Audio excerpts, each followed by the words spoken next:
On the night of December 12, 2011, Brittany Eldridge was only 2 weeks away from giving birth to her son, Zeke. She had eagerly prepared for motherhood over the past few months, filled with excitement and hope.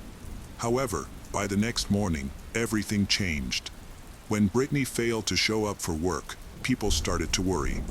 She was known for being dependable and never just vanishing.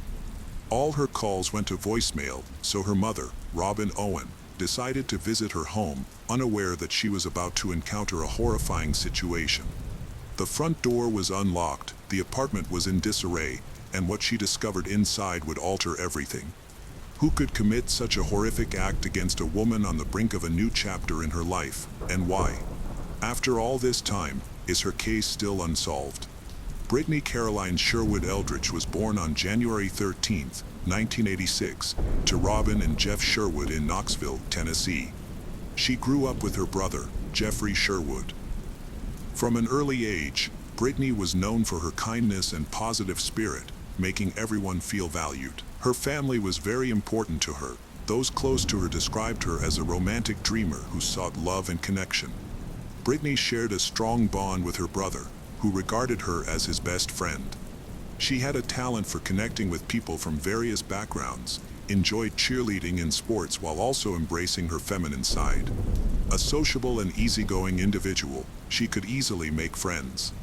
Above all, Brittany dreamed of finding true love and imagined settling down young with someone who genuinely cared for her. That dream appeared to come true when she met Terry Eldridge at 22. Despite their age difference, Terry was 39, they seemed well suited for each other. Brittany's lively personality complemented Terry's more reserved and composed nature. Their differences worked well together, and just a few months into their relationship, they got married. Over time, problems began to emerge in Brittany and Terry's marriage, primarily due to their differing views on having children. Brittany's lifelong dream was to become a mother, while Terry had no interest in starting a family.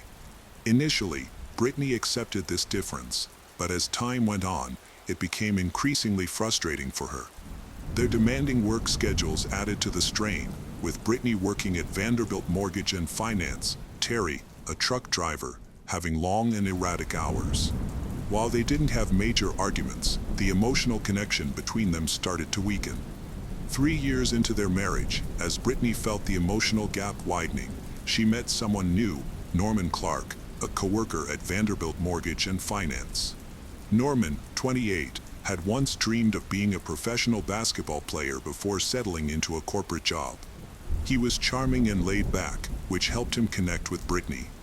They had started their jobs on the same day, and Brittany often guided him through the challenges of his new role. Although they initially maintained a professional relationship, their discussions grew deeper over time, leading to an undeniable connection. Feeling unfulfilled in her marriage, Brittany found herself increasingly attracted to Norman. Eventually, their friendship evolved into a romantic relationship that they had to keep hidden.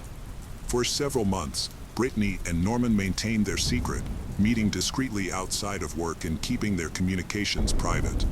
However, secrets have a way of surfacing. In February 2011, Terry found out about Brittany's affair, which deeply hurt him. After a lot of emotional turmoil, he and Brittany decided to separate. Brittany moved into her own apartment at the Cross Creek apartment complex on Western Avenue in Knoxville, while Terry began the divorce process. Now single, Brittany and Norman were able to be more open about their relationship. Their connection grew stronger, and everything seemed to be going well until they received surprising news. Brittany was pregnant with Norman's child. However, there was a complication. Brittany and Norman's relationship was never exclusive. Norman often referred to it as a casual arrangement, more like friends with benefits rather than a serious commitment. What Brittany didn't realize was that Norman was seeing many other women at the same time. During an interview, Norman revealed that he had been involved with at least 15 to 20 different women while with Brittany, and none of them knew about each other. The situation even more complicated. One of these women had already given birth to Norman's child, meaning Brittany was not the only one expecting. This was a troubling discovery, though it wasn't entirely unexpected, considering that a relationship that starts with infidelity often lacks trust and transparency. Despite his questionable behavior, Norman had a softer side when it came to being a father. When Brittany announced her pregnancy, he surprised everyone by being genuinely excited. Although he wasn't the kind of man interested in settling down with one woman, he valued his role as a father and had already been providing for his other child. With Brittany's pregnancy, he was ready to take on that responsibility again, albeit not in the context of a lifelong commitment. As Brittany's pregnancy progressed, she finalized her divorce from Terry and continued to see Norman, although their relationship was still complicated. They attended prenatal appointments together and even chose a name for their baby boy, Ezekiel Zeke Owen. For the most part, Brittany felt her life was coming together. She was about to fulfill her dream of becoming a mother. However, just weeks before that dream was realized, everything took a heartbreaking turn. Brittany was expected to give birth in December 2011, and until that time, she had been working at Vanderbilt Mortgage and Finance. However, on December 13th, just 2 weeks before her due date, she did not come to work. This raised immediate concern since Brittany was known for her reliability. If she had planned to take a day off, she would have informed someone. Given her pregnancy, her colleagues worried that something might have gone wrong. One of her closest friends and co-workers, Andrea Ray, was among the few who knew about her relationship with Norman. Sensing something was amiss, Andrea suggested that Norman contact Brittany's mother, Robin, to see if she had heard from Brittany. Norman promptly called Robin to check if she knew where Brittany was. The question immediately filled Robin with unease. Something didn't feel right. Without hesitation, she drove to her daughter's apartment in the Cross Creek complex. Upon arriving, she felt a sense of foreboding. When she reached for the door handle, she discovered the door was unlocked. As she opened the door, a chill ran down her spine. Inside the apartment, she was confronted with a disturbing scene. The living room was in complete chaos. Brittany's television had been ripped from the wall and lay shattered on the floor. Her purse was emptied, 2 laptops were scattered nearby, and the entire area was disorganized. Robin's stomach tightened as she feared that something terrible had occurred. Before taking any further action, she did the only thing she could think of. She called 911. The dispatcher instructed her to check the apartment for Brittany. Although Robin hesitated, she followed the instructions and walked down the hallway towards the bedroom. She slowly opened the door, and what she saw would haunt her forever. Brittany lay lifeless in the bedroom. The sight was unbearable. Overcome with shock, Robin fled the apartment, struggling to process what she had just witnessed. A short time later, the police arrived, secured the scene, and confirmed Robin's worst fear: her daughter is dead. Brittany had been strangled, and evidence indicated she had fought for her life. Tragically, baby Zeke had not survived either. Authorities quickly launched an investigation and took Brittany's body for an autopsy, hoping forensic evidence would identify her killer. Meanwhile, her friends and family were left devastated, grappling with the incomprehensible tragedy that had occurred. Initially, the idea that Brittany was a victim of a robbery seemed reasonable. Her apartment complex had recently faced several break-ins, leading many to think she might have been attacked by a burglar. However, as investigators looked into the case further, doubts began to arise. If Brittany had indeed been targeted by a thief, why were her belongings still there? Her debit card, complete with a note showing her PIN, was untouched, and her laptops were still inside the apartment. This raised questions. The police found it strange. Typically, violent home invasions result in valuables being stolen, not in the victim being attacked while leaving possessions behind. The more they investigated, the more it appeared that the scene had been manipulated. It seemed as if someone wanted it to appear as a robbery, but the evidence didn't support that theory. Notably, there was no sign of forced entry, suggesting that Brittany either let her attacker in or that the person was someone she knew. With this new perspective, the police quickly redirected their investigation. This was not a burglary, it was a homicide. When investigators told Norman about Brittany's death, his reaction was recorded on a police dash cam. Upon hearing the news, he broke down in tears, clearly devastated, repeatedly saying, "What happened? That's my family, that's my baby." While his emotional response seemed genuine, the police weren't ready to eliminate him as a suspect. Given the violent nature of the crime, investigators believe that Brittany had likely been attacked by someone she knew, someone who had a motive. Norman, her boyfriend and the father of her unborn child, was their primary suspect. The questioning started right away. Norman answered all questions promptly and even gave his DNA voluntarily without a lawyer. Then, the results of Brittany's autopsy came in, adding complexity to the investigation. It was found that Brittany had died about 12 hours before her body was discovered.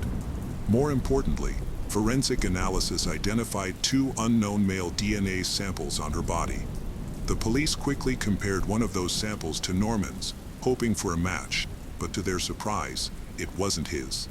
Investigators sought insights from Brittany's family regarding her relationship with Norman. Brittany's mother, Robin, stated that Norman had always shown affection toward Brittany, but tension started to rise after Brittany revealed her pregnancy. At that time, Norman was facing significant financial struggles, dealing with debt, pressure from collectors, and living in his parents' basement. Authorities considered whether the stress of adding another child to his life might have driven him to a breaking point. If Norman was indeed involved, the question remained, how had he done it? To piece together the timeline, investigators needed to determine Norman's location on the night of December 12th, the last time Brittany was seen alive. Text messages between Brittany and Norman indicated they were supposed to meet at her apartment that evening to discuss their future and the baby. However, Norman claimed he never arrived, stating instead that he spent the night with another woman. The woman corroborated his story, mentioning that he arrived at her home around 10:30 p.m. Yet, phone records painted a different picture. Norman's phone was tracked to an area near Brittany's apartment that evening. Furthermore, he had turned off his phone after 9 p.m. Why would he suddenly stop communicating, and why was he near Brittany's apartment if he claimed he never went there? At the same time, police also looked into Brittany's ex-husband, Terry, but quickly cleared him as a suspect. He was out of town when the crime occurred, and his DNA did not match the unknown samples found at the scene. Although there was no direct physical evidence linking Norman to the crime, police strongly suspected his involvement due to a possible motive. His phone records placed him at the crime scene, and the lack of forced entry suggested that Brittany may have let her attacker in willingly. However, the presence of 2 unknown DNA samples added complexity to the case. Despite this, authorities focused on Norman, ultimately arresting him and charging him with 2 counts of first-degree murder, one for Brittany and one for her baby, Zeke. Norman, however, pleaded not guilty. As his trial date approached, it became evident that the case would be complicated. In fact, there would be 2 trials. The first trial took place in August 2015, nearly 4 years after Brittany's death, and was intense. The prosecution argued that Norman was under significant financial stress and viewed Brittany's pregnancy as an additional burden. They believed that on December 12th, he had followed through on a planned meeting, attacked Brittany in her bathroom, and staged the scene to look like a robbery. The evidence supported their claims. Norman had a clear motive, his phone records contradicted his alibi, and there were no signs of forced entry, suggesting that Brittany had willingly let her attacker inside. One major question remained, the DNA evidence. If Norman had committed the crime, whose DNA was found on Brittany? Prosecutors believed Norman might not have acted alone and suggested he could have had an accomplice who aided him in the attack. However, without solid evidence, this was just a theory. Then, the trial took an unexpected turn when a crucial piece of evidence was presented, Brittany's diary. Investigators found a diary among Brittany's belongings that revealed her unfiltered thoughts and feelings leading up to her death. The entries depicted a heartbreaking view of her relationship with Norman. She expressed feelings like, "I deserve better. He never asks about me or the baby. I miss the person he used to be, and why is he so secretive? Sometimes I wonder if he's seen someone else or multiple people. I wish he cared about me like he used to." The words expressed a growing feeling of disappointment and isolation. It was apparent that Norman had changed after discovering Brittany's pregnancy, but did that mean he had a motive to harm her? The defense disagreed, arguing that Brittany was actually a victim of a burglary that went wrong, pointing to the unidentified male DNA found on her body. Their strongest point was that Norman's DNA was completely absent from the crime scene. They claimed that if Norman had attacked Brittany, there would have been evidence of his DNA due to the obvious struggle. They found it hard to believe that he could have committed the crime, cleaned himself up, disposed of any evidence, staged the scene, and left the apartment without leaving any forensic traces. The defense also contested the idea that Brittany's diary indicated she was in real danger. While her writing showed frustration and sadness, it didn't prove she faced physical violence or threats. They believed the prosecution was desperate for evidence. After listening to testimonies from Brittany's family and other witnesses, the jury deliberated for almost a full day before making a decision.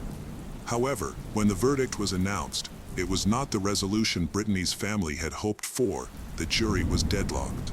11 jurors believed Norman was not guilty, while one juror remained unconvinced. Without a unanimous verdict, the case was left unresolved, and the prosecution quickly decided to retry Norman. Brittany's family encountered another devastating setback.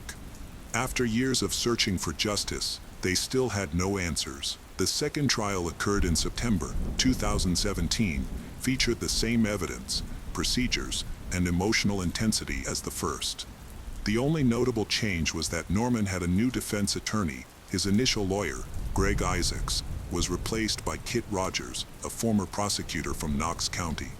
During this trial, the jury deliberated for nearly 5 days but ultimately could not reach a unanimous decision. However, there was a notable shift. 11 jurors voted for a guilty verdict, while only one juror supported Norman. This was the opposite of the first trial, but since the verdict was not unanimous, it led to another mistrial. After 2 unsuccessful attempts to convict Norman, the prosecution faced a tough decision. Should they try him again, and would it result in a different outcome? In January 2018, the Knox County District Attorney General decided not to pursue a third trial. Consequently, Norman Clark was released from custody. Brittany's case remains open, but without new evidence, the chance of a retrial is low. If stronger evidence surfaces in the future, Norman could be charged again, but for now, he remains free. On December 21, 2011, Brittany and her baby, Zeke, were buried in the same church that Brittany had attended since childhood. It was a heartbreaking day as family and friends gathered to bid farewell to a young woman whose biggest dream was to be a mother, a dream that was tragically taken from her. The Knoxville community supported Brittany's family, but no amount of compassion could erase their pain. Years have passed, but the wounds still hurt. No one has been held accountable for the deaths of Brittany and her unborn son. Was Norman the one responsible who simply avoided justice, or is the real culprit still free, their secrets lost to time? Brittany's family continues to seek answers, justice, and closure. Yet, as time moves on, they wonder, will they ever find it? It was a regular afternoon at Danvers's high school. Most students had already left, and the hallways were quiet. But inside a second-floor bathroom, something terrible was happening. A well-loved teacher had just finished her last class of the day. She had no idea that one of her students was watching her. Minutes later, security cameras caught something strange, him walking out with his hood up and hands covered in blood. He moved through the school as if nothing had happened, casually talking to classmates, grabbing his things, and disappearing into the night. No one knew the dark secret he had just left behind, not yet. Philip Chisholm was born on January 21, 1999, in Tennessee. From a young age, he showed a keen interest in sports, and by the time he entered high school, he had already made a name for himself as a talented soccer player. His skills on the field were undeniable. In 2012, his teammates credited him as the driving force behind their championship win in the league. To those around him, Philip seemed like a friendly yet reserved young man. No one suspected that beneath his quiet demeanor, he was battling deep personal struggles. Philip's home life was far from stable. His father, a former military officer, had succumbed to alcoholism and frequently subjected him to both physical and emotional abuse. Heated arguments with his wife, Diana Chisholm, were a regular occurrence. By the fall of 2013, the tension had reached a breaking point. They decided to separate. Philip was uprooted from the life he knew and moved with his mother to a small town in Massachusetts, while his father relocated to Florida. As part of their divorce agreement, his father was permitted only limited visitation with Philip. Practically overnight, his world had changed completely. Adjusting to a new environment proved difficult for Philip. Already introverted, he struggled to find his place at his new school. Socializing didn't come easily to him, but over time, he began to open up. He gradually integrated into school life, even trying out for the basketball team. Though he made friends, he was selective about whom he spent time with, limiting his conversations in class to only a few people he deemed trustworthy. He stayed away from alcohol and banned substance, never drawing much attention to himself. However, beneath the surface, trouble was brewing. Philip found academics particularly challenging. Rather than engaging with his lessons, he often retreated into his own world, sketching in his notebook and listening to music instead of paying attention in class. It was during this time that Colleen Ritzer, one of the most beloved teachers at the school, noticed this new student. Known for her ability to connect with students, Colleen had dreamed of becoming a teacher from a young age. Excelling in mathematics, she pursued it as her career, earning her degree in mathematics with a specialization in secondary education, and began teaching 8th grade math that same year. Her dedication to her students was unmistakable. She frequently stayed after school to offer extra help and used social media to engage with them. When Philip arrived at the school, Colleen quickly noticed his academic struggles. Understanding that he was going through a rough time, she saw potential in him and believed he just needed some guidance to get back on track. However, unlike most of his classmates, Philip showed no interest in her efforts. On the morning of October 22, 2013, Philip arrived at Danvers's high school carrying multiple bags. Inside them were gloves, a change of clothes, a mask, and a box cutter, items that had nothing to do with schoolwork. Later that day, he attended Colleen's class. When the lesson was over, she approached him, offering to stay after class to help him prepare for an upcoming test. Philip's reaction was anything but appreciative. Instead, he erupted into an angry outburst. Colleen attempted to calm him down, but he stormed off. At around 3 p.m., Colleen went to the bathroom, unaware that Philip was closely following her. By that time, most students had left the school. Philip quietly entered the bathroom wearing gloves and holding a box cutter. Suddenly, he attacked Colleen, covering her mouth with a cloth to silence her. He overpowered her and stabbed her at least 16 times. The assault was interrupted when another student entered the bathroom. She saw Philip but assumed he was just changing for soccer practice, not realizing the violence happening nearby. She left without raising an alarm, unknowingly encountering a murderer. Then, Philip left the bathroom with his hood up and one hand covered in blood. He headed toward the school parking lot with a sinister plan, to find a dumpster to dispose of the body.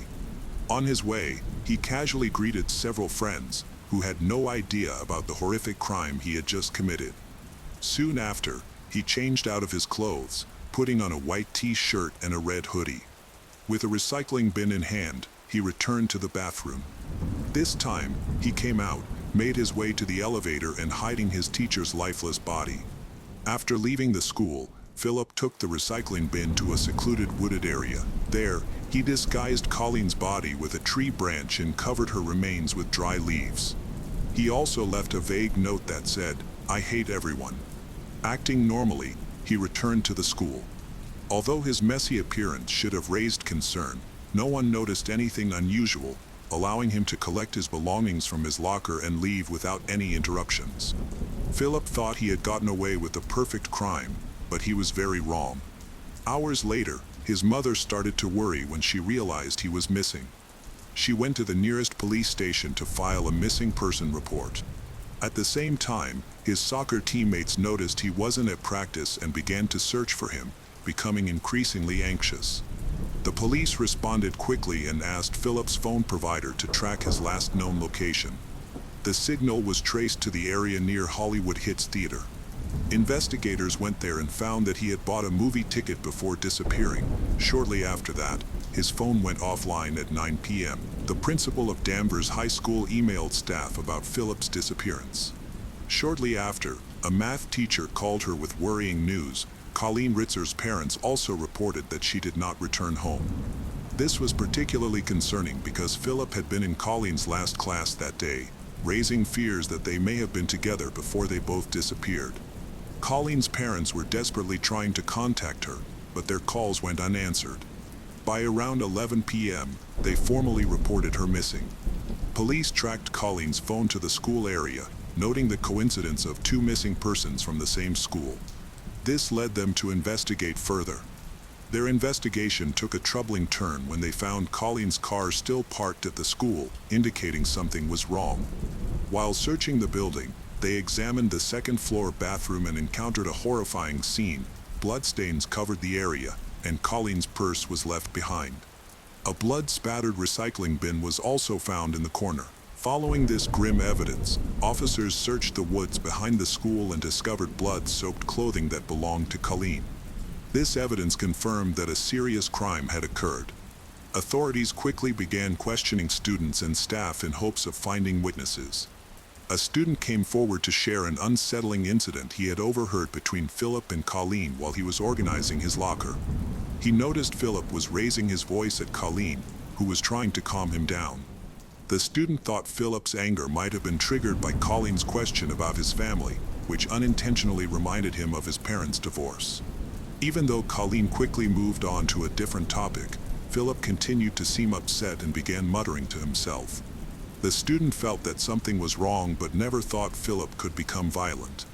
A female student came forward with important information. She told investigators she saw the back of a person who appeared to be changing clothes. The person's rear end was exposed, with clothes piled on the floor in the bathroom that afternoon. Additionally, a mother who was picking up her child around 3:30 p.m. reported seeing Philip quickly leaving the school. This evidence suggested that something had occurred between Philip and Colleen. Detectives then reviewed the school's surveillance footage to understand the timeline of events leading up to their disappearances. The footage revealed alarming details. At 7:45 a.m., Philip arrived at school carrying several bags, which he stored in his locker. Then, at 2:54 p.m., Colleen was seen leaving a classroom and heading towards the second-floor bathroom. Just a minute later, Philip appeared in the hallway, watching her closely before briefly returning to the classroom. Moments after that, he came back into view with his hood up and followed her into the bathroom while putting on gloves. At 3:06 p.m., a female student was seen entering the bathroom and quickly exiting moments later. At 3:07 p.m., Philip left the bathroom with his hood up and walked to the parking lot. He returned 2 minutes later, now wearing a white t-shirt. After a few minutes, he was spotted again, this time in a red hoodie. At 3:16 p.m., he went back into the bathroom with a recycling bin. By 3:22 p.m., security footage showed him wearing a ski mask as he pushed the bin into the elevator. Shortly after, he was seen dragging it outside toward the student parking lot. Later that evening, Philip returned to the school, entered the bathroom again, and changed clothes. This time, he was barefoot, wearing a black hoodie. When investigators finished reviewing the footage, they were certain of one thing: Colleen had entered the bathroom but did not come out. In contrast, Philip had repeatedly entered and exited, changing his clothes each time and pushing a large bin on one occasion. Coupled with the blood evidence found in the bathroom, the conclusion was clear: Colleen had been murdered, and Philip was their main suspect. Law enforcement quickly began searching for Philip, who was still missing. They checked security footage from the school and nearby streets to see if they could find any signs of his movements. Simultaneously, they monitored Colleen Ritzer's bank account since Philip had stolen her wallet along with her credit cards, indicating he might have already used them. Their suspicions were confirmed when they found that Colleen's card had been used to buy a burger, fries, and a drink. A movie ticket was also purchased, and location data from Philip's phone showed he was at the theater shortly after the crime occurred. While police worked to find him, an unexpected turn of events happened. Around 2:30 a.m. on October 23rd, an officer in a nearby town saw a young man walking along the highway at the intersection of Route 1, North and Salem Road. It was Philip, aimlessly wandering without a clear direction. The officer recognized him from the missing person alert and stopped to ask questions. During a search, the officer found Colleen Ritzer's credit card and driver's license in Philip's possession. Additionally, his pants still had blood stains on them. He was promptly taken into custody and brought to the local police station. When officers searched Philip's backpack, they discovered Colleen's purse, her underwear, and a box cutter with dried blood on it. Alarmingly, there were also traces of semen and blood on Philip's own underwear. When interrogated about the blood, Philip coldly remarked, "It's from the girl," referring to Colleen, his teacher. He showed no remorse and proceeded to inform the police that her body was buried in the woods. At 3 a.m., a team of officers went to the wooded area behind Danvers High School. After searching for some time, they noticed a pile of leaves and debris. One officer spotted a thumb with pink nail polish sticking out from the leaves. When they removed the foliage, they were met with a horrifying scene. Colleen's lifeless body was lying on her back, her throat cut, and a tree branch had violated her remains. Her face and body showed signs of severe trauma. Nearby, officers found a pair of blood-soaked white gloves and a handwritten note that stated, "I hate everyone." Colleen's remains were quickly taken for forensic examination. The autopsy revealed she had suffered 16 stab wounds and had been assaulted twice. Philip was immediately charged with aggravated assault, armed robbery, and first-degree murder. He was held without bail. That morning, on October 23rd, police visited Philip's mother at her new apartment, which she had moved into after leaving Tennessee due to her divorce. She appeared very upset and acknowledged that the separation had been hard for both her and Philip. Later, through his attorney, she released a statement offering her condolences to Colleen's family. In contrast, Philip's uncle took a different view.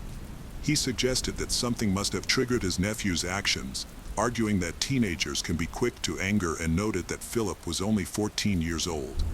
He characterized Philip as a well-behaved child from a good family, seemingly minimizing the seriousness of the situation. Philip's former soccer coach shared similar feelings, saying he wanted to learn the full story before judging the teenager. Meanwhile, a student, Rania Ridui, found it hard to comprehend the tragedy. She couldn't understand why anyone would hurt Colleen, who she described as kind and caring. Colleen's family was heartbroken and in deep mourning.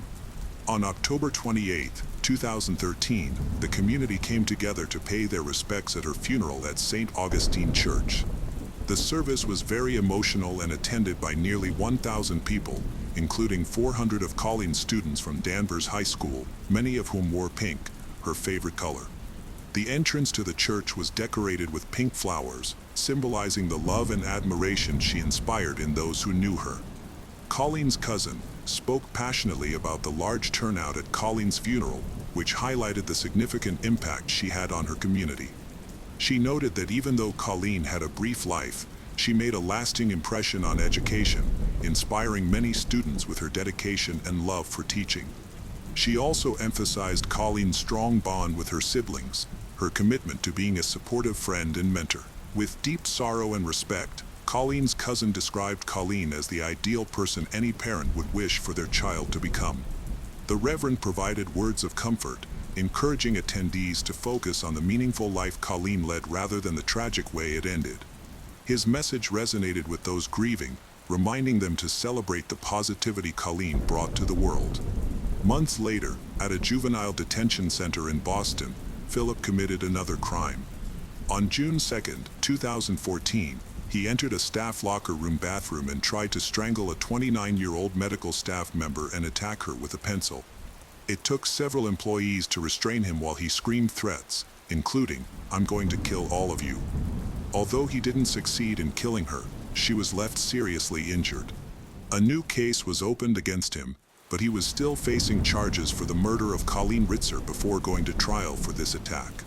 Philip's defense attorney admitted that he had killed the teacher but argued that he should not be held criminally responsible. She claimed he was experiencing a psychotic episode and suffering from severe mental illness at the time of the murder, even stating that he had heard voices beforehand. The prosecutor strongly disagreed, asserting that Philip did not have any mental illness and presented surveillance footage as evidence. The videos showed him carefully following Colleen into the bathroom, attacking her, and then coldly placing her body into a recycling bin before wheeling it outside. The prosecutor also highlighted that after the murder, Philip casually greeted friends, ate a meal, and watched a movie while carrying evidence of his crime in his backpack. After considering the prosecution's argument, the court rejected the defense's claim of criminal insanity, ruling that Philip was mentally competent to stand trial. Since the minimum age for criminal prosecution in the United States is 14, he could be tried as an adult. On December 15, 2015, a jury found Philip guilty of first-degree murder, aggravated assault, and armed robbery. As the judge read the verdict, Philip stood silently, his hands cuffed and his expression blank. Colleen's mother, heartbroken by his lack of remorse, declared that Philip was truly evil and beyond rehabilitation. Their family will never get a second chance with Colleen, and he shouldn't get one either, she said. Despite these emotional statements, Philip showed no reaction. He did not flinch or show any empathy or regret for the life he had taken or the family he had devastated. On February 26, 2016, despite the defense team arguing that Philip was mentally ill, he was convicted of killing Colleen Ritzer and sentenced to 40 to 60 years in prison, with the possibility of parole after 40 years, a sentence that Colleen's family felt was not harsh enough. However, this was not his last sentencing. On April 26, 2024, a decade later, he faced trial again for attempting to murder a medical worker at the Boston Juvenile Facility. The atmosphere in the courtroom was tense as his attorney declared that Philip wanted to take full responsibility and resolve the case quickly. Despite this, it was evident to everyone that he lacked genuine remorse. The medical worker he attacked described him as a monster and a remorseless killer. She recounted the terrifying incident, stating that he intended to kill her. During her testimony, she revealed that his face still haunted her as a constant reminder of the trauma he caused. She pleaded with the court to keep Philip in prison for life, so no one else would suffer at his hands.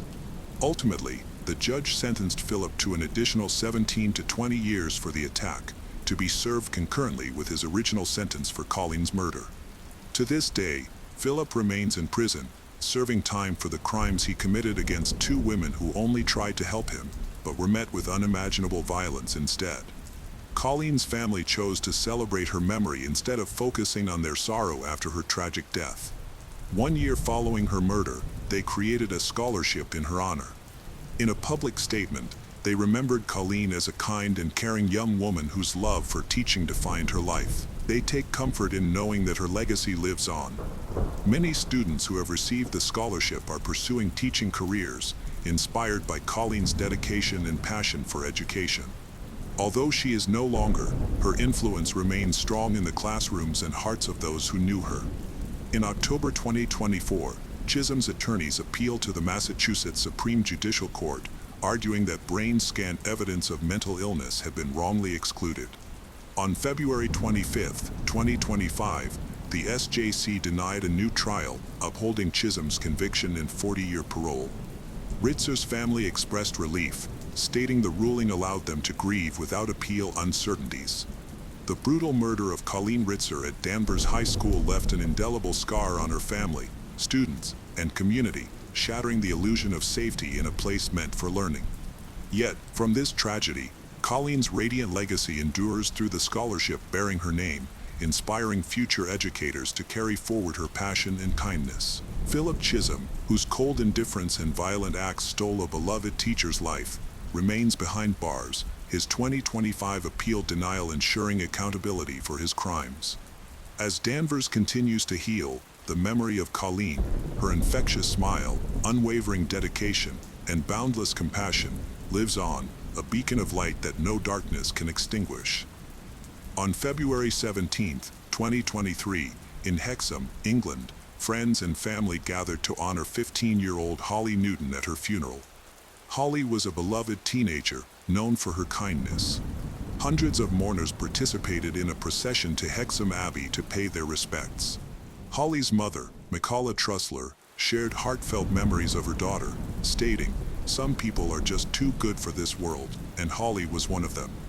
Holly's white coffin, decorated with purple flowers and messages of sympathy, was carried along the high street by 4 black horses dressed in purple jackets, her favorite color.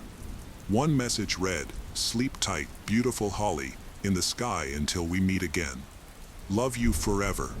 She was remembered as a bright, caring young woman with a promising future.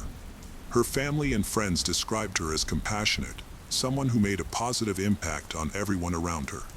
Holly enjoyed spending time with friends and engaging in social activities, easily connecting with others thanks to her friendly personality. Holly met Logan MacPhail while participating in Army Cadets, a youth organization focused on military training and activities for young people. This setting often unites individuals with shared interests in discipline and teamwork, which likely helped them bond initially. Their relationship started like a typical teenage romance as they enjoyed each other's company and shared interests. However, as their relationship developed, it became increasingly troubled due to Logan's controlling behavior. Logan's controlling behavior became evident in several ways. He insisted on knowing where Holly was at all times and interfered with her social media by changing her passwords, limiting her ability to connect with others. This is a common sign of someone trying to dominate their partner. Holly's friends and family observed that she was becoming increasingly isolated. Despite these warning signs, Holly initially stayed in a relationship with Logan, which is often the case for teenagers who may not fully recognize the signs of an unhealthy relationship. McCullough mentioned that Logan was Holly's first and only boyfriend, that their relationship had typical teenage ups and downs. Logan spent weekends with Holly's family, and her mother and stepfather were unaware that he was putting on a facade when he visited their home. However, the issues in Holly and Logan's relationship continued to escalate. Eventually, Holly chose to end the relationship due to Logan's obsessive behavior. He struggled to accept the breakup, became even more fixated on her. McCullough observed that her caring and mature daughter was more emotionally developed than Logan, yet when Holly tried to break up with him, he resorted to emotional manipulation, which frightened her. McCullough said she didn't realize the extent of the turmoil Holly was experiencing at that time. Logan had become fixated on Holly, believing that if he couldn't have her, no one else could. She also noted that she didn't recognize the warning signs of his controlling behavior until it was too late, and she was unaware of the emotional distress Holly was facing while trying to break up with Logan. Logan's reaction to the breakup was intense. He started following Holly around town, attempted to control her life. On the night of January 26th, he appeared unexpectedly outside her house and had to be taken home by the police. Holly and her parents were planning to meet with the police to discuss their concerns about Logan, but a tragic event occurred. After Logan showed up at their home uninvited and insisted on speaking to Holly, her mother, McCullough, reached out to Northumbria Police for help. They scheduled a meeting for 4 p.m. on January 27th, but Holly requested to delay it so she could go out with friends after school. The meeting was postponed to the evening, but just hours before it was set to happen, a terrible incident occurred involving Holly. In the investigation of Holly's case, detectives uncovered disturbing CCTV footage that showed the moments leading up to her death. The timeline of events from the day after Logan appeared uninvited at Holly's home was pieced together. Unable to accept their breakup, MacPhail left his school early the next day, carrying a kitchen knife in his backpack. He took a bus to Hexham, waited for Holly to go into town. Dressed entirely in black, with a face mask and baseball cap to hide his identity, MacPhail followed Holly and her friends as they visited a leisure center for about 45 minutes. During this time, he also sent several voice messages to people close to Holly, trying to persuade her to meet him in person. After following Holly, MacPhail, then 16, waited at a bus stop and asked to speak to Holly after she came out of the pizza shop. He then lured her into an alleyway and attacked her. MacPhail inflicted 36 knife wounds, including 5 defensive wounds, in the attack earlier in the evening. When her friend heard her scream, he rushed out of the shop to help, but was also stabbed in the shoulder and leg. Shortly after 5:10 p.m. on Friday, January 27, 2023, the police were alerted about the serious assault of a boy and girl in the Priestpopple area of the town center. Emergency services arrived and found the two in a nearby alleyway with several stab wounds. They were both taken to the hospital. Despite the medical team's efforts, Holly died from 36 injuries. She had broken up with MacPhail just 6 days prior to the attack.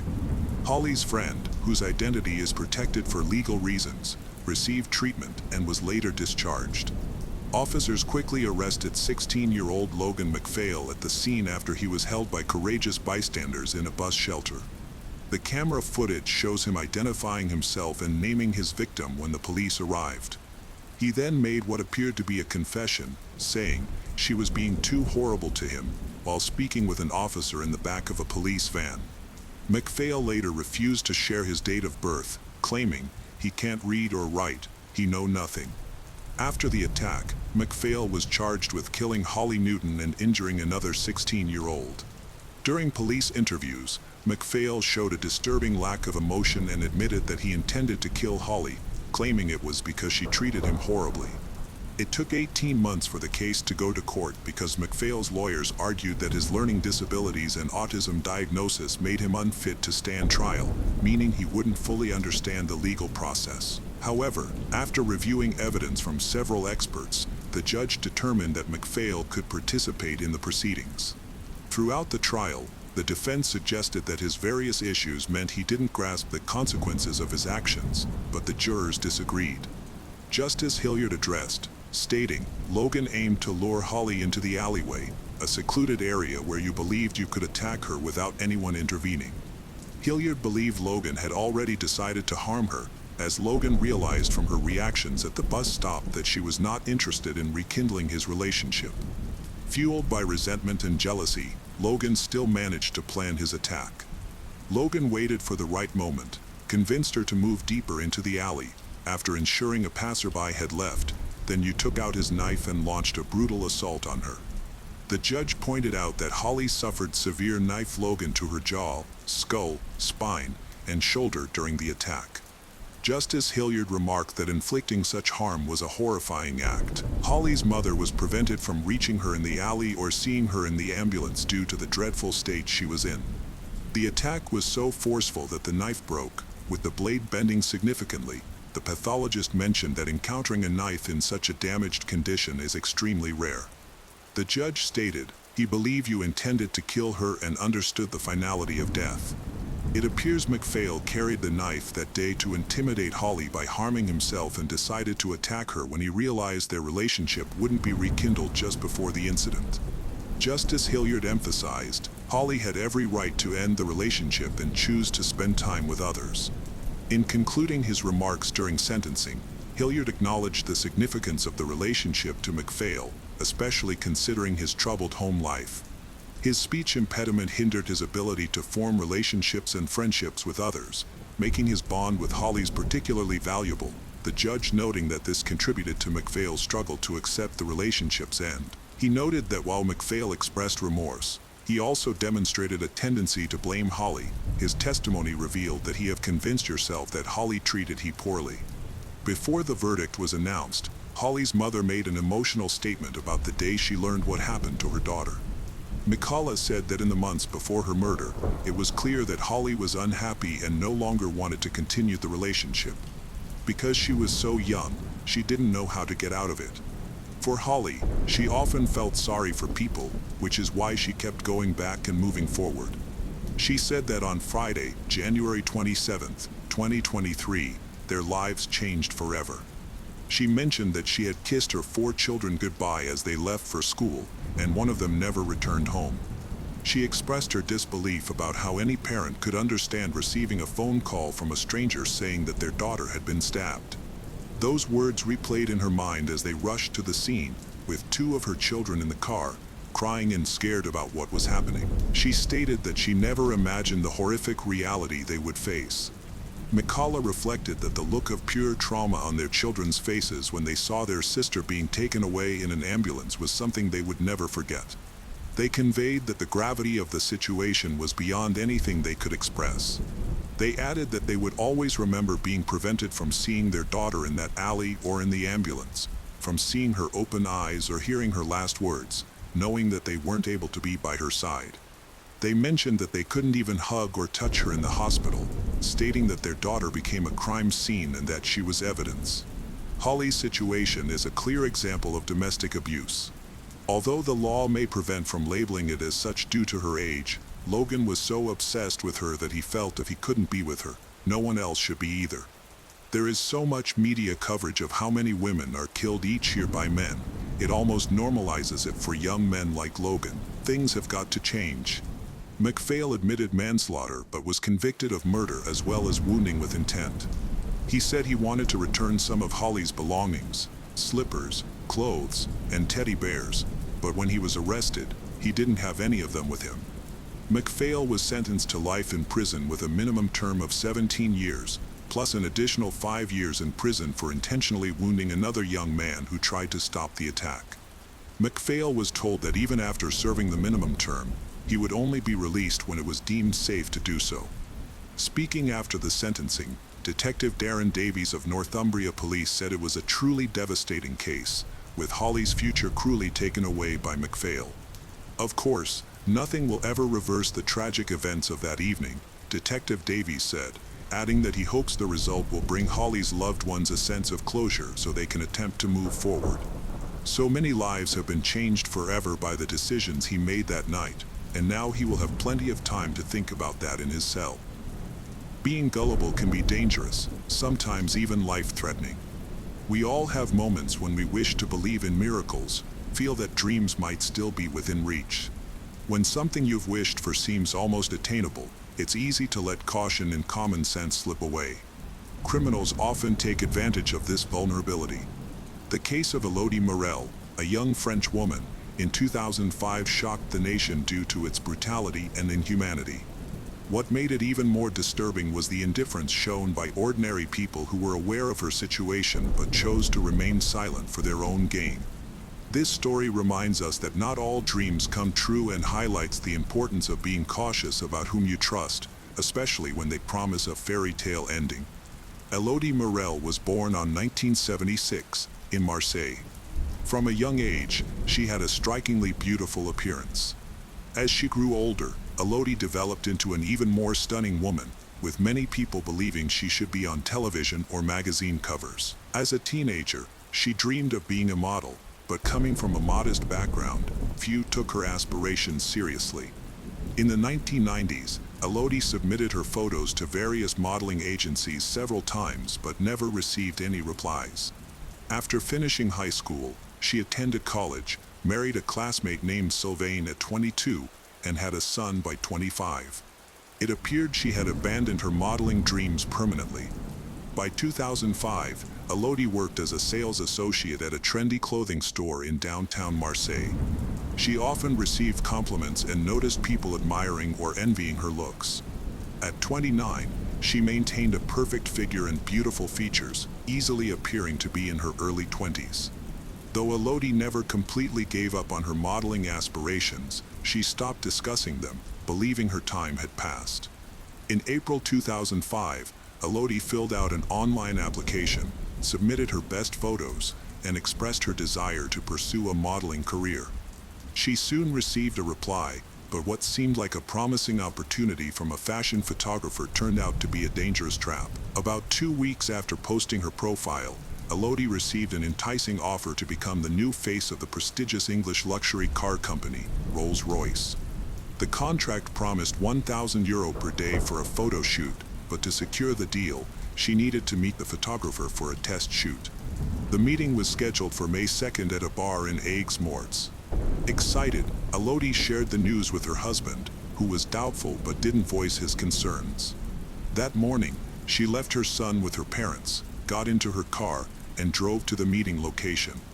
She planned to stay in Aigues-Mortes for 3 days and had already booked a hotel room. Later that evening, Elodie called her husband to update him on her progress and mentioned she was feeling nervous. Sylvain wished her luck, told her to call him as soon as she could. This would be the last conversation he had with his wife. When Elodie arrived at the bar as planned, she sat at a table on the terrace, waiting to meet the female photographer she believed she had been emailing. However, about 10 minutes later, a man in his mid-40s approached her. He introduced himself as the photographer's assistant, explained that he was there to meet her and scout locations for the photo shoot scheduled for the next day. Since Elodie had little experience in the modeling industry, she didn't find anything suspicious about him, took him at his word. The man appeared professional, spoke confidently, and seemed knowledgeable about her prior conversations with the photographer. Their conversation flowed easily and revolved around Elodie's potential career. She began to imagine herself on the covers of popular magazines, daydreamed about how she would spend the money she would earn. Around 9 p.m., as night fell, the man proposed they look for the ideal spot for the next day's photo shoot. Aigues-Mortes, a beautiful medieval town, is filled with scenic towers, fortresses, and chapels, perfect locations for taking stunning pictures. Excited and unaware of any danger, Elodie left the bar with her new acquaintance and got into his car. Tragically, she was never seen alive again. What is particularly unsettling is that a man who knew the suspect and was aware of his malicious intentions witnessed the entire encounter. He tried to step in, but his efforts were futile. That same night, on May 2nd, a call came into the Aigues-Mortes police station. A panicked man reported that a young woman was in serious danger and that immediate action was needed. He did not know the victim's name or her location, but he was convinced time was running out. The caller was 63-year-old Dominique Tarasco, a nightclub owner who frequently provided the police with confidential information. He stated that earlier that night, he had seen his acquaintance, Guillaume Mingaud, at the bar. Guillaume had connections to the criminal underworld and was notorious for his violent behavior. The day before, he had boasted about meeting a naive, attractive girl online whom he intended to abduct and sell to a brothel in Spain for a substantial profit. Starting the search for Elodie Morel was challenging because the police had no solid leads, names, or locations. They knew that finding her quickly was crucial. By the next morning, they learned her name when her worried family reached out, reporting that she had been missing since the previous evening and that her phone was turned off. They explained that she had left for a photo shoot in another town and then disappeared. Initially, the police did not link her disappearance to the family's report. They thought she might have run away with a romantic partner. However, her family stressed that she would never leave her young son or vanish without a message. The search for Elodie did not officially start until 3 days after she went missing, which wasted valuable time. Tragically, during those 2 days, Elodie was still alive, being held captive in a house in Vergès where she suffered torture and abuse as her captors decided what to do with her. On May 5, 2005, the lead investigator in Aigues-Mortes' missing person case began to suspect that she was the endangered woman mentioned by an informant. Dominique Tarasco was called to the police station to provide a formal statement. When shown a photo of Elodie, he immediately confirmed that she was the woman he had seen 3 days earlier in a bar with Guillaume.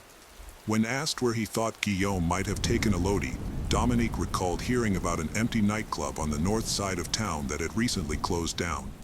A police team conducted a surveillance operation at that location, and by that evening, they arrested 48-year-old Guillaume and 53-year-old Richard as they arrived at the nightclub. The exact role of Richard in this case remained unclear and needed further investigation. During a search of Guillaume, police discovered Elodie Morel's credit card in one of Guillaume's pockets, which confirmed his involvement in her disappearance. Both men were taken to the station for questioning, but Richard was released a few hours later due to insufficient evidence against him. Richard lived with his family on the outskirts of town and had a friendly relationship with Guillaume, but he had no prior legal issues. Guillaume initially claimed he didn't know Elodie and that he had just stolen her credit card.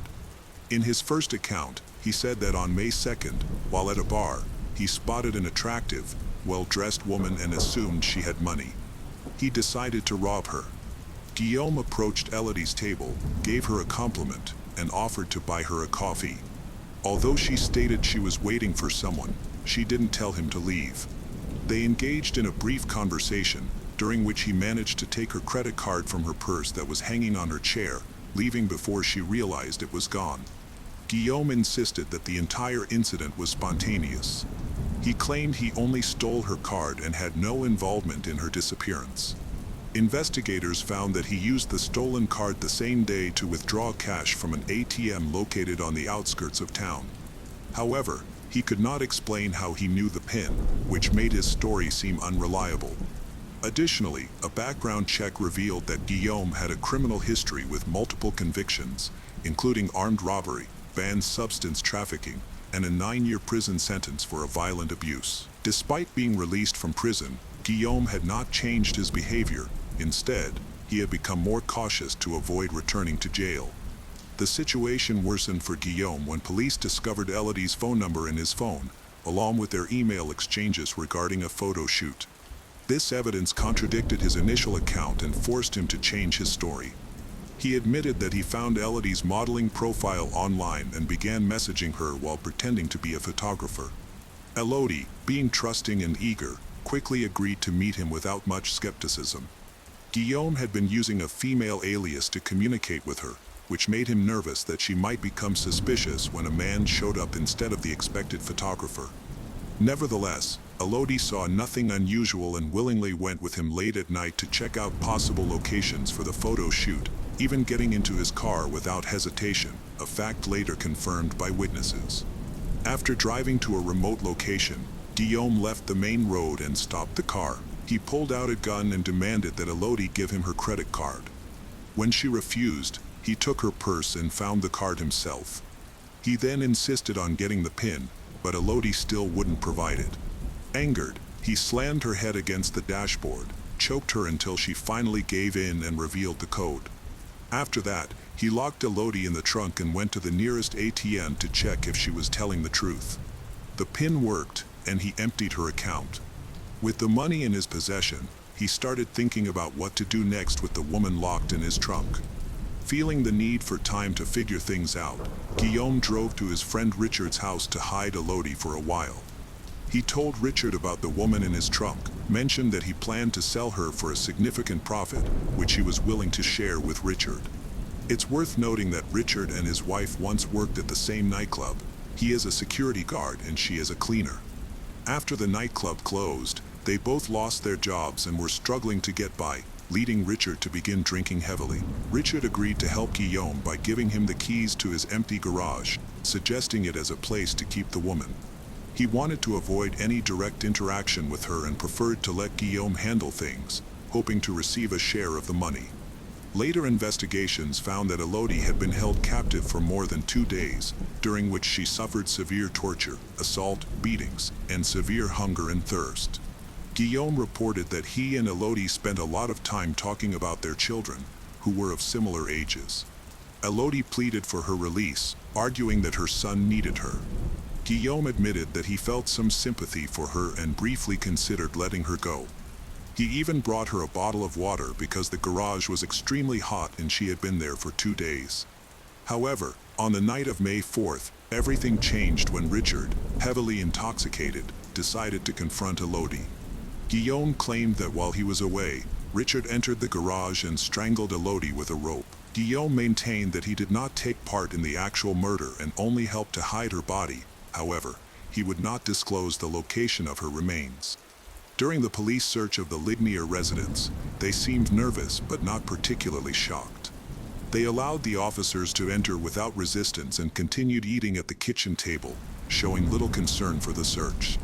The police discovered several items belonging to Elodie in their teenage daughter's room, such as her cell phone, jewelry, a hair clip, and a wristwatch.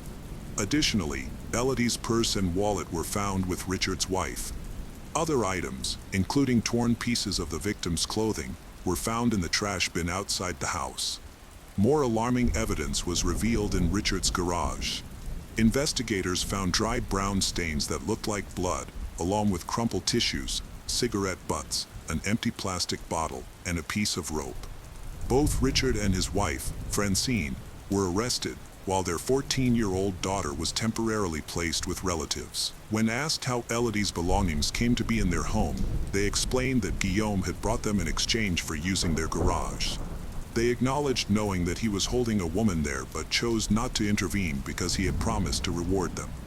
They also admitted to giving him a bottle of water and a piece of rope when he asked, without questioning his motives. Forensic evidence showed that the brown stains on the garage floor were Elodie's blood.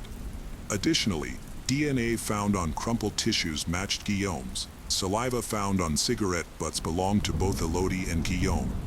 Elodie's family asserted that she had never smoked due to her asthma, which caused her to have severe coughing and choking fits when exposed to cigarette smoke. The chilling reality emerged. Guillaume had kept Elodie in the garage for 2 days, repeatedly assaulting and likely torturing her, forcing her to smoke as part of his abuse.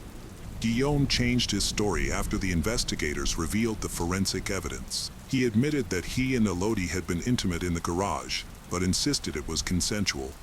He claimed they had smoked together and talked a lot before he decided to let her go.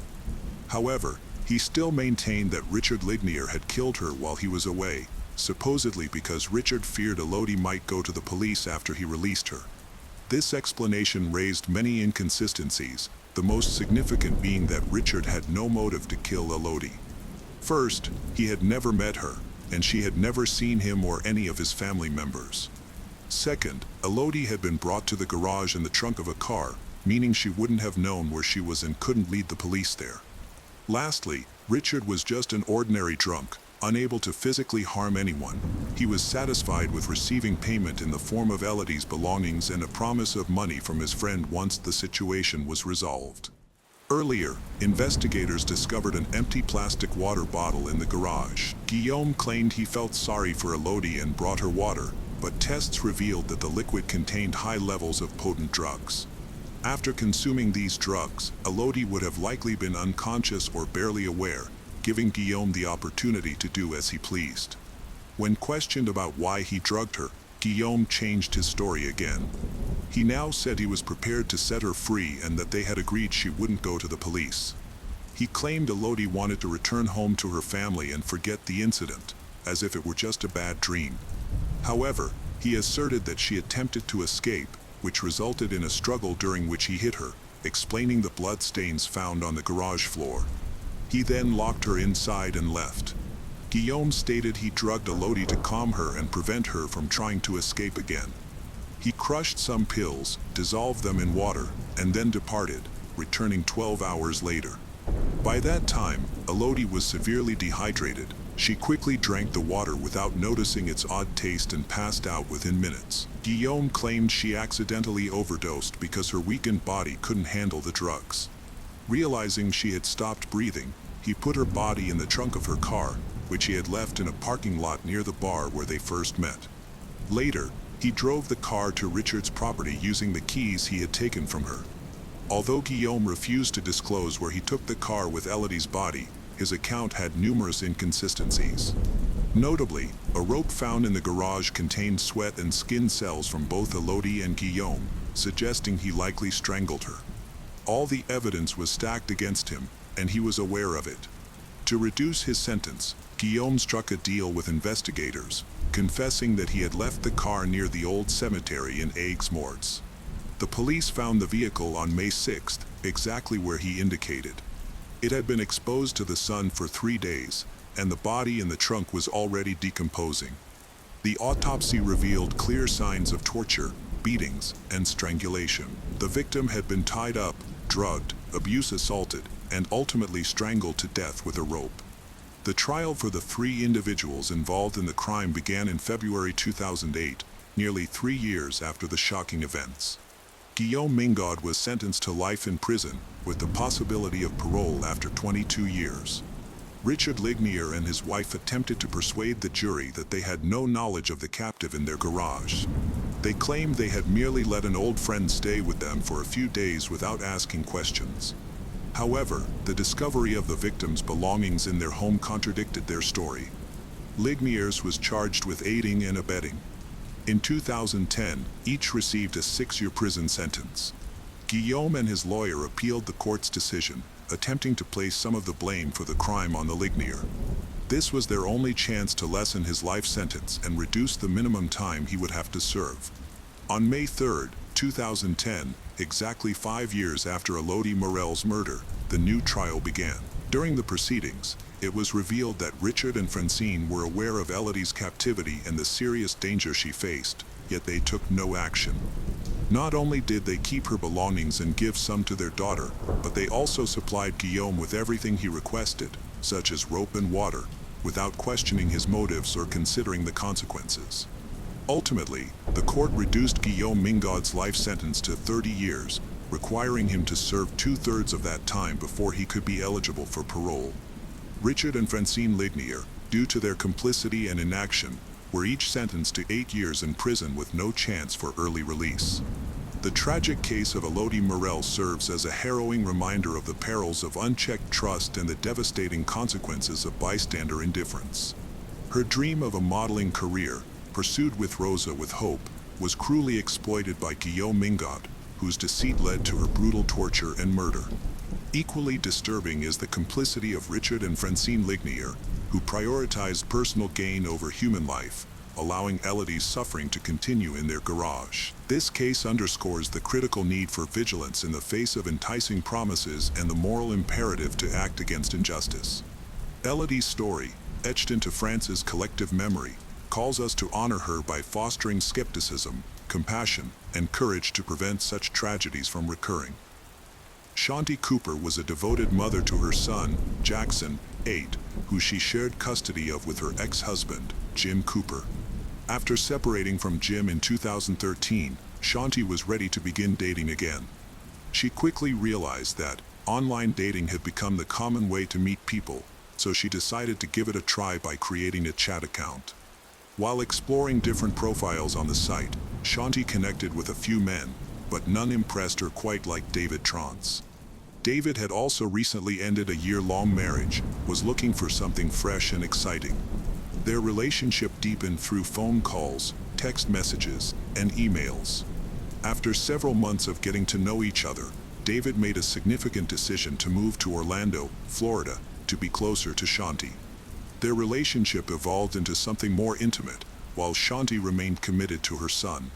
She made sure that her time with David didn't compromise her responsibilities as a mother, always putting Jackson's well-being first and ensuring that everyone understood the importance of a healthy family dynamic. In 2015, Shanti and David relocated to Delaney Park, an upscale suburb close to downtown Orlando.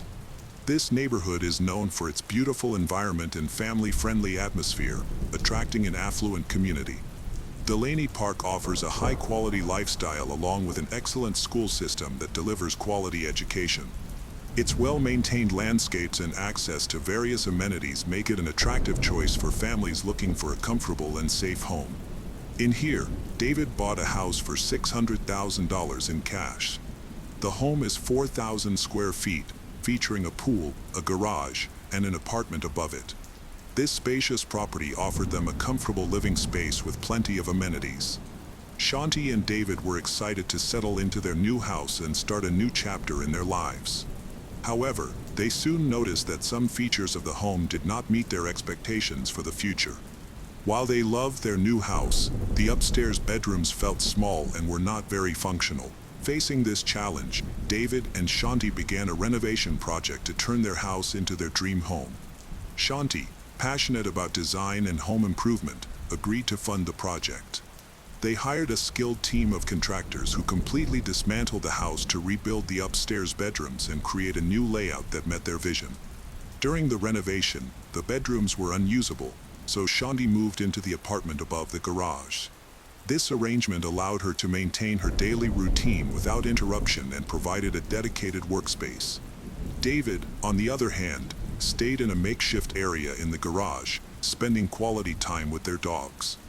David became deeply invested in the restoration. It was no longer just a project but a vital part of his life. He spent every waking moment monitoring the work, making adjustments, ensuring every detail was carefully planned and executed. His entire focus was on the renovation, and the house began to take on a character of its own. In 2018, 3 years after starting the renovation project, there was barely any progress. The inside of the house had been completely stripped down, leaving only the bare structure. Seeking a solution, David reached out to a local home renovator known from the successful A&E reality show, Zombie House Flipping. This show features real estate investors who buy and renovate rundown homes. The show's producer contacted David and Shanti about their home in Delaney Park to see if it could be included in the next season.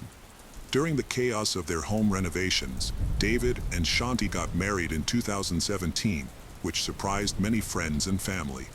Shanti, who is naturally private, even kept the marriage a secret from her beloved grandmother.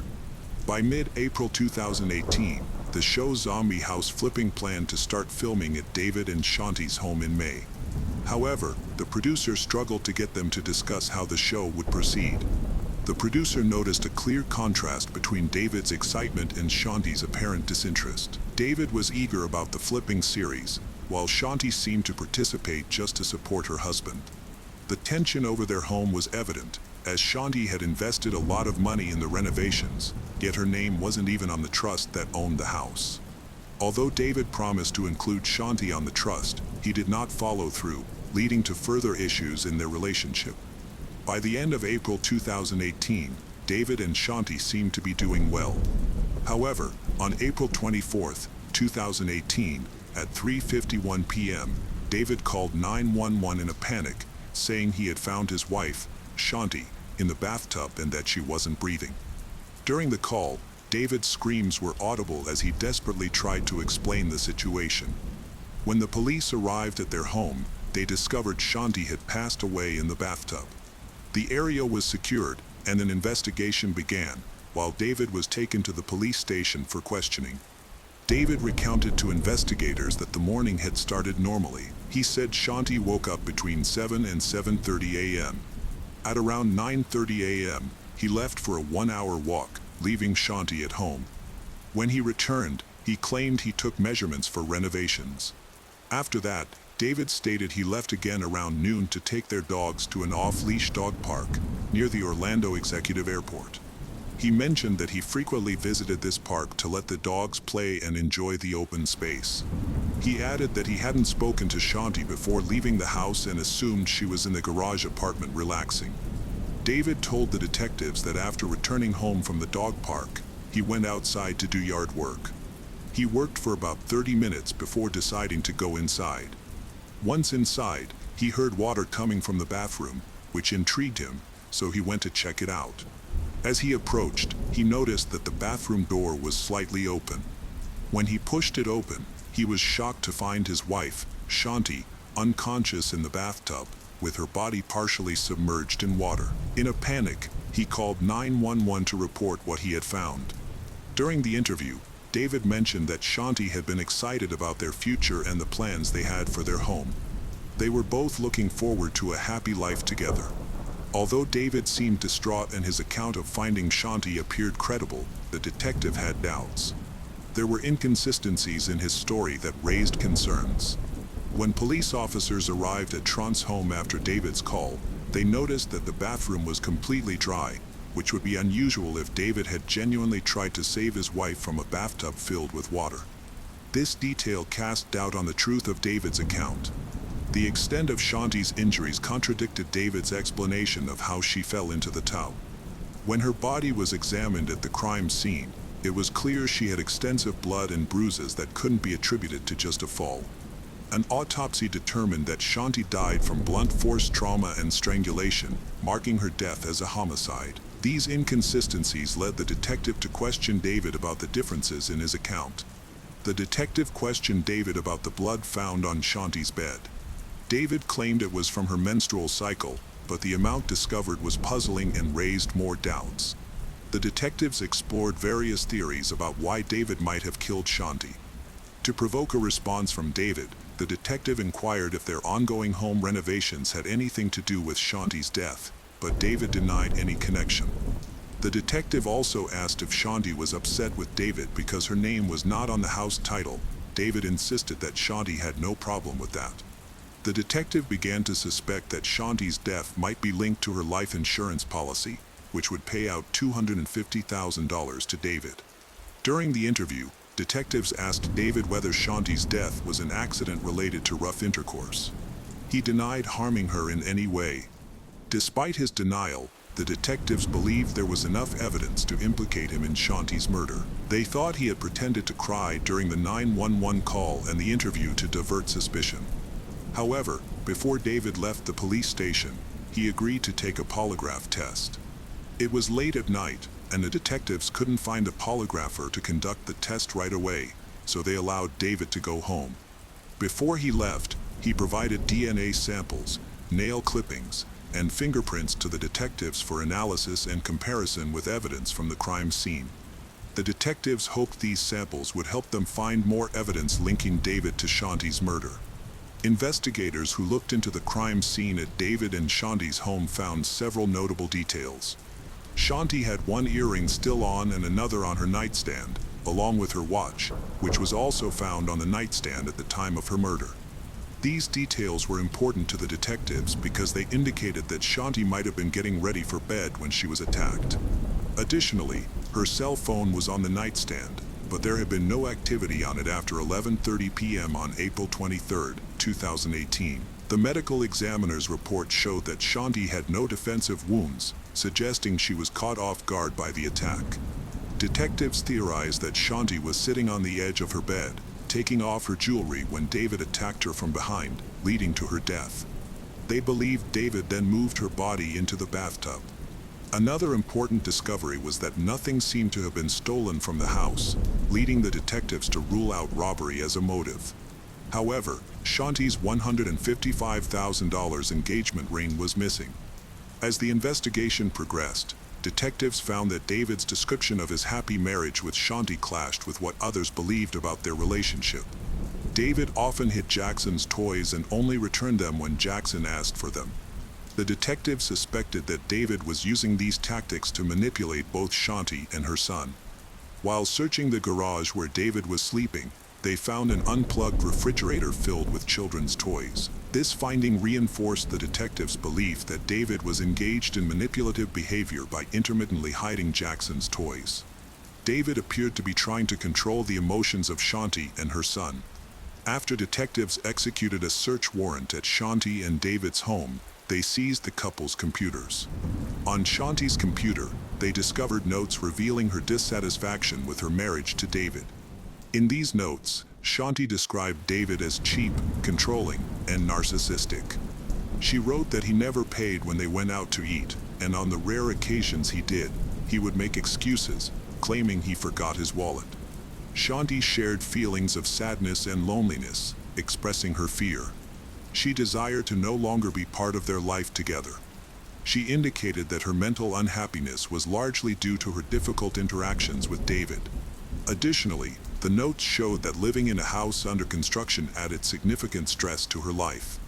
As the detectives investigated Shanti's murder, they uncovered significant information linking David to her death. It was found that Shanti had been hospitalized for 3 days prior to her body being discovered. The detectives learned that she had expressed worries about her eating habits, telling her nanny that she could no longer tolerate spicy foods or drink alcohol. Furthermore, Shanti was experiencing rapid weight loss, which raised more suspicion among the investigators. They were confused by the toxicology tests conducted during her autopsy, which did not reveal any toxic substances in her body. Despite the lack of evidence, they began to suspect that David might have been poisoning Shanti, but they were uncertain about the specific substance responsible, as nothing was detected in the tests. David had been married before he wed Shanti, which prompted detectives to investigate his previous marriage. They found out that his first wife, Carol, suffered from health problems similar to Shanti's. David met Carol on a blind date in 1997, and they married 2 years later. The detectives were concerned about a possible link between Carol's health issues and Shanti's rapid decline in health. Shortly after their marriage, Carol began facing various health challenges, including persistent nausea, fainting spells, severe reactions to spicy foods and alcohol. Some of her close friends suggested to the detectives that David might have started poisoning her after they got married. To learn more about David's past, the detectives traveled from Florida to Minnesota in November 2018 to interview Carol in person. During the recorded interview, Carol described her struggles with chronic pain and immune system problems that remained undiagnosed. She stressed the need to understand her background to grasp the context of her health issues and mentioned that David was the one who cooked their meals during their marriage.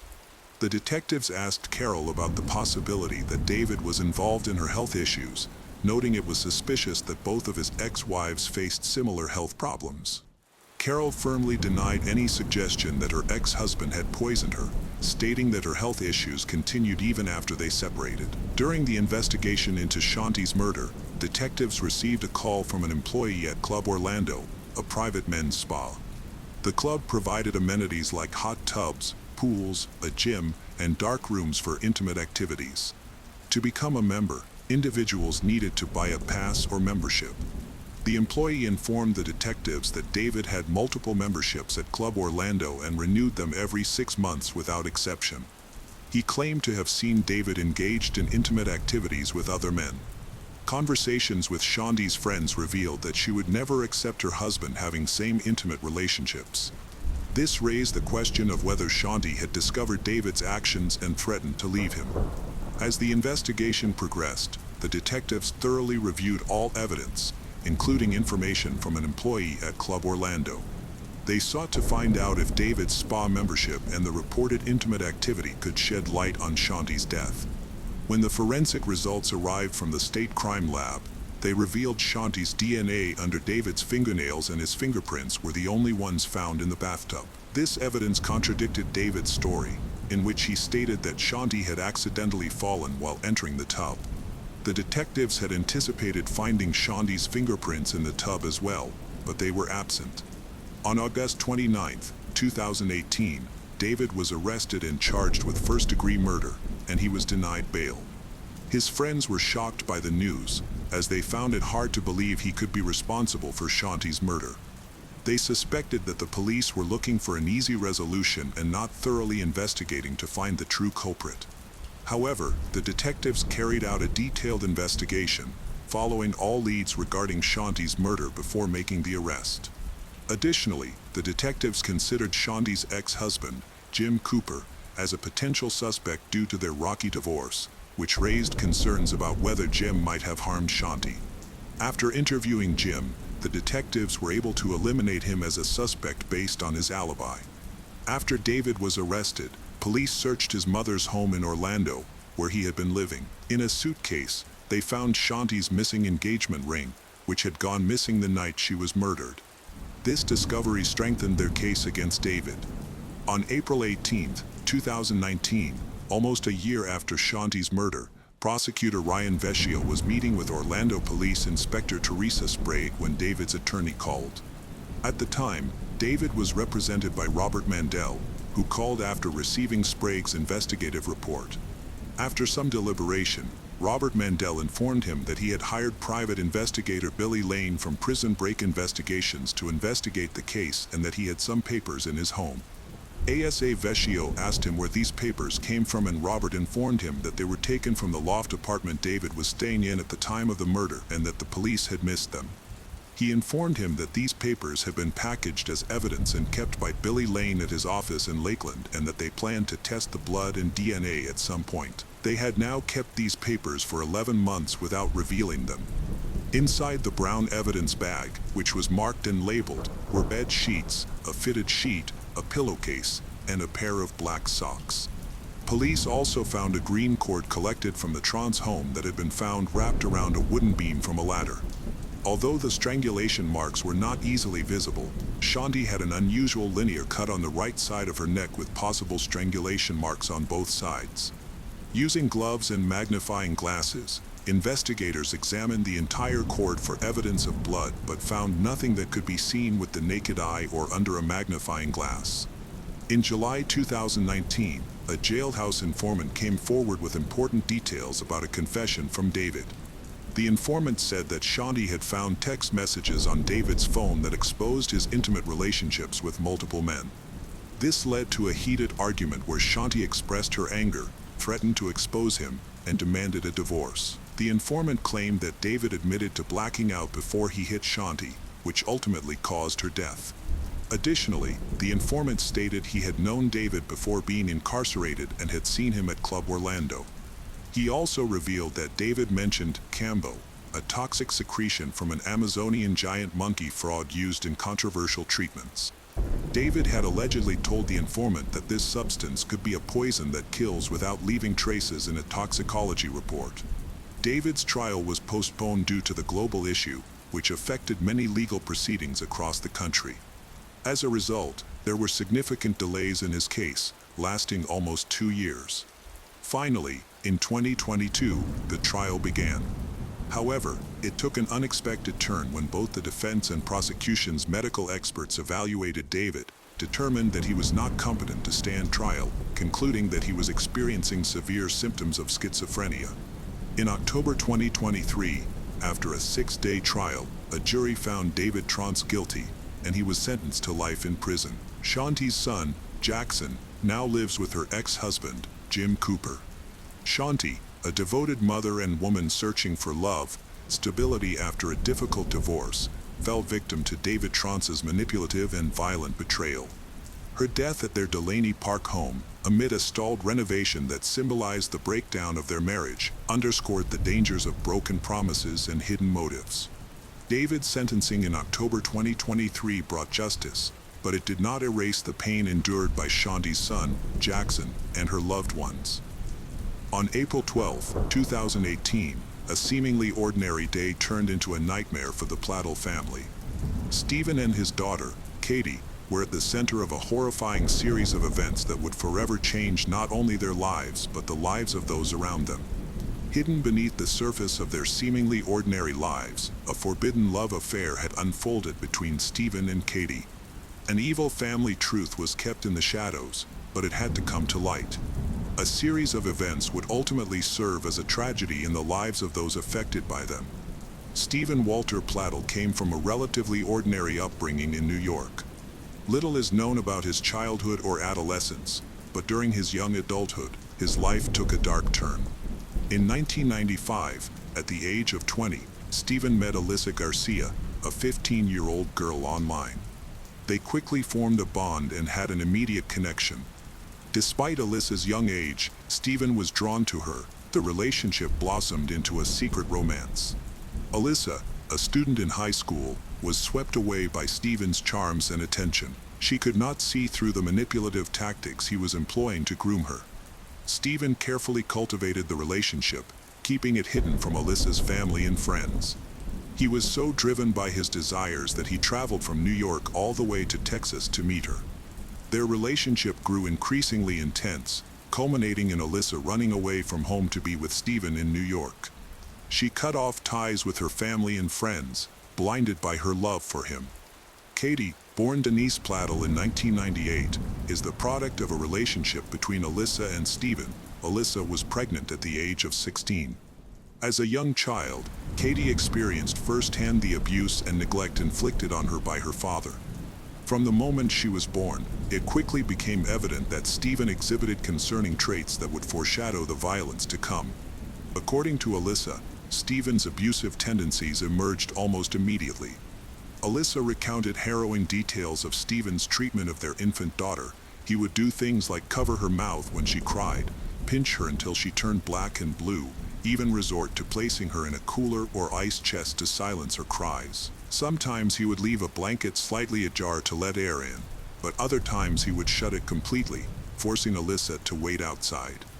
When she was finally allowed to open it, Alyssa would find Denise gasping for air, drenched in sweat and covered in bruises. Realizing the danger Stephen posed to Denise, Alyssa made the heartbreaking decision to place her daughter for adoption. She knew it was the only way to ensure Denise's safety and give her a chance at a better life. She wanted her daughter to have a future filled with love and security, qualities that were glaringly absent in her home with Stephen. She believed that relinquishing her parental rights was the best choice. Katie, whose name was changed from Denise at the time of her adoption, was taken in by the Fusco family. They provided her with a stable and supportive home, surrounding her with love and encouragement, unaware of the dark secret that connected her to her biological parents. Despite the challenges, Alyssa and Stephen remained together, eventually married in 2006 after Stephen moved to Richmond, Virginia. In 2016, as an adult, Katie felt the strong desire to learn more about her biological family. Driven by curiosity and a need for answers, she started searching for her birth parents. Through social media, she connected with her biological mother, Alyssa. Alyssa, who had been looking for Katie for years, was thrilled to hear from her. After several months of communication online, Katie decided to visit Alyssa in North Carolina. Their first meeting was both joyful and uncertain as they quickly formed a bond. After their reunion, Katie made the tough choice to take a gap year from college and move to North Carolina to live with her biological family. Her adoptive parents had mixed feelings about this decision. They were supportive but also worried about the challenges she might encounter. In August 2016, when Katie chose to live with her biological family, Stephen and Alyssa were already separated and occupying different rooms. Although Alyssa was excited, the living situation was complicated. Stephen was sleeping on the couch, and Alyssa had the bedroom. Katie had her own room, but she often spent time with Stephen and her two younger sisters. Alyssa was thrilled to have Katie with them, but soon she noticed troubling changes in Stephen's behavior. He began wearing tight clothes, growing his hair long, seemingly trying to appear younger and more like Katie. 6 weeks after Katie moved in, Alyssa found out that Stephen had stopped sleeping on the couch and was now on the floor of Katie's bedroom, which alarmed her greatly. Alyssa confronted Stephen about this inappropriate behavior, reminding him of his violent past, advising Katie to be cautious around him. However, Katie dismissed her mother's concerns, believing that her father had changed and that he was trustworthy. This reaction showed how much Katie had already been manipulated, groomed by Stephen.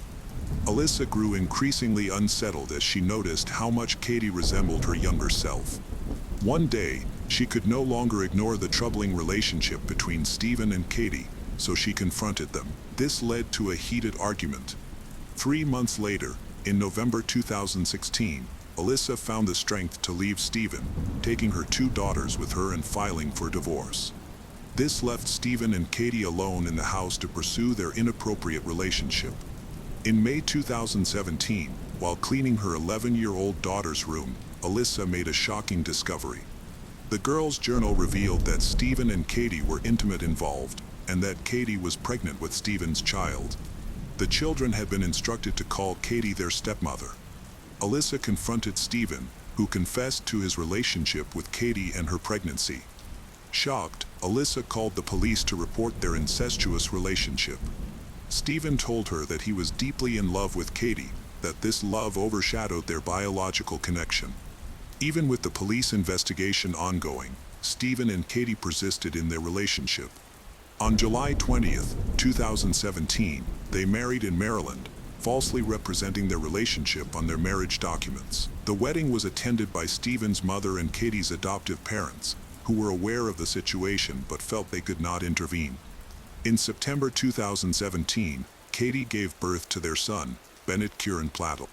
They then moved to Knightdale, North Carolina, hoping for a new beginning.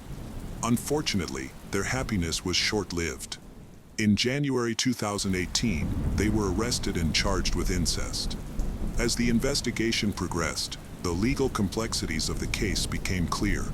Stephen's defense attorney, Rick Friedman, pointed out that the case was unprecedented and presented unique challenges for the legal system. He argued that the relationship between Stephen and Katie was consensual, denying allegations that Katie had been manipulated or brainwashed by her father. They were released on bond but prohibited from contacting each other.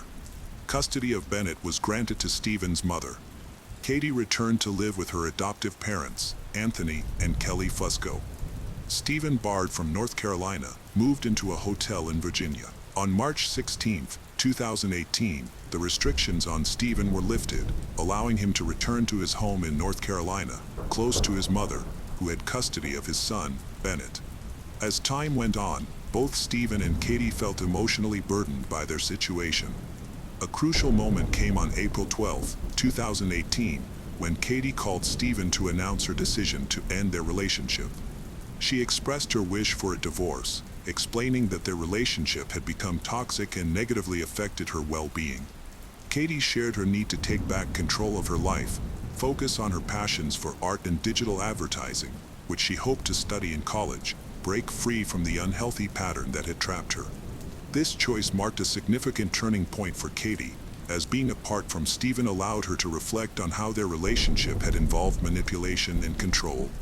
Stephen reacted strongly to the news.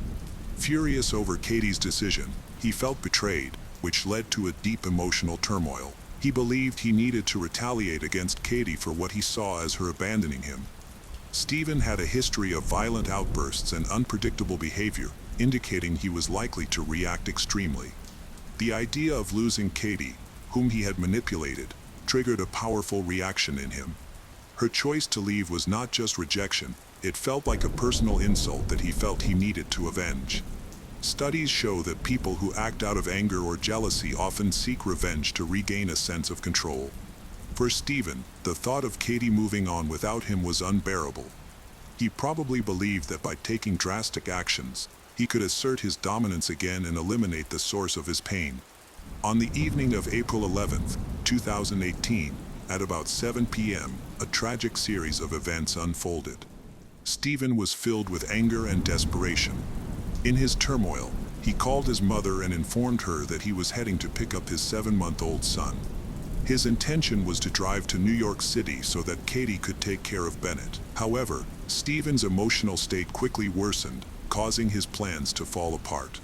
Instead of taking Bennett to see Katie, Stephen returned to his home in Knightdale, North Carolina, where he committed the horrific act of murdering his own child. While specific details about Bennett's death remain confidential, reports indicate he died from asphyxiation caused by pressure on his torso, suggesting a deliberate and violent act. After killing Bennett, Stephen hid his body in a closet. The tragic events that unfolded on the evening of April 11th were just the beginning. After brutally killing their 7-month-old son, he drove 600 miles from North Carolina to New York. Upon arriving at the home of Katie's adoptive parents, he parked his blue minivan across the street in a nearby liquor store parking lot. From there, he waited and observed the family, anticipating when they would leave for their regular visit to Katie's grandmother's house in Waterbury, Connecticut. On the morning of April 12th, just as expected, Katie and her adoptive father, Anthony, left their home and got into their Toyota pickup truck, completely unaware of the impending danger. Stephen trailed them closely in his minivan. When they reached an intersection and stopped at a red light, Stephen took his chance. He pulled up next to their truck, rolled down his window, and displayed an AR-15 style rifle. Observers later described the terrifying scene as they saw Stephen open fire on the truck, shooting multiple rounds into the cabin. Katie and Anthony were hit several times in critical areas, instantly ending their lives. An off-duty firefighter nearby witnessed the attack and quickly called 911 to report the shooting. Witnesses provided details about the vehicles involved, mentioning a blue minivan with North Carolina plates. When the police arrived, they discovered the bodies of 20-year-old Katie and her 56-year-old adoptive father, Anthony Fusco, still in their seats. The investigation started right away, focusing on finding the vehicle that had escaped the scene. At the same time, Stephen's mother panicked after he confessed to her about the murders Bennett, Katie, and Anthony. She called 911 to share the shocking details of his actions. The police quickly began searching for Stephen, who had driven away from the double murder. As investigators understood the severity of the situation, the search for Stephen intensified. After hanging up the phone, Stephen drove to a remote area in Dover, New York, where he parked his minivan. Overwhelmed by the gravity of his actions, he realized he could not escape the consequences of his violent acts. In a final act of desperation, he took a firearm and ended his own life. The investigation into the murders of Katie, Anthony, along with the death of Bennett, quickly began. The Knightdale and New Milford police departments collaborated to uncover the details of this disturbing case. The investigation started with a welfare check at Stephen's home in Knightdale. When police arrived, they found Bennett's lifeless body hidden in a closet. Stephen was found dead from a self-inflicted gunshot wound inside his truck in Dover, 18 miles from the scene of the attacking. When Stephen and Katie were arrested on charges of incest, Alyssa was outraged by the court's decision to permit Stephen to see Bennett. She felt the system had failed to protect the child, arguing that anyone facing incest charges should never be allowed near minors. Alyssa also pointed out the absence of a psychiatric evaluation for Stephen before his release, stressing the importance of mental health assessments in such serious cases.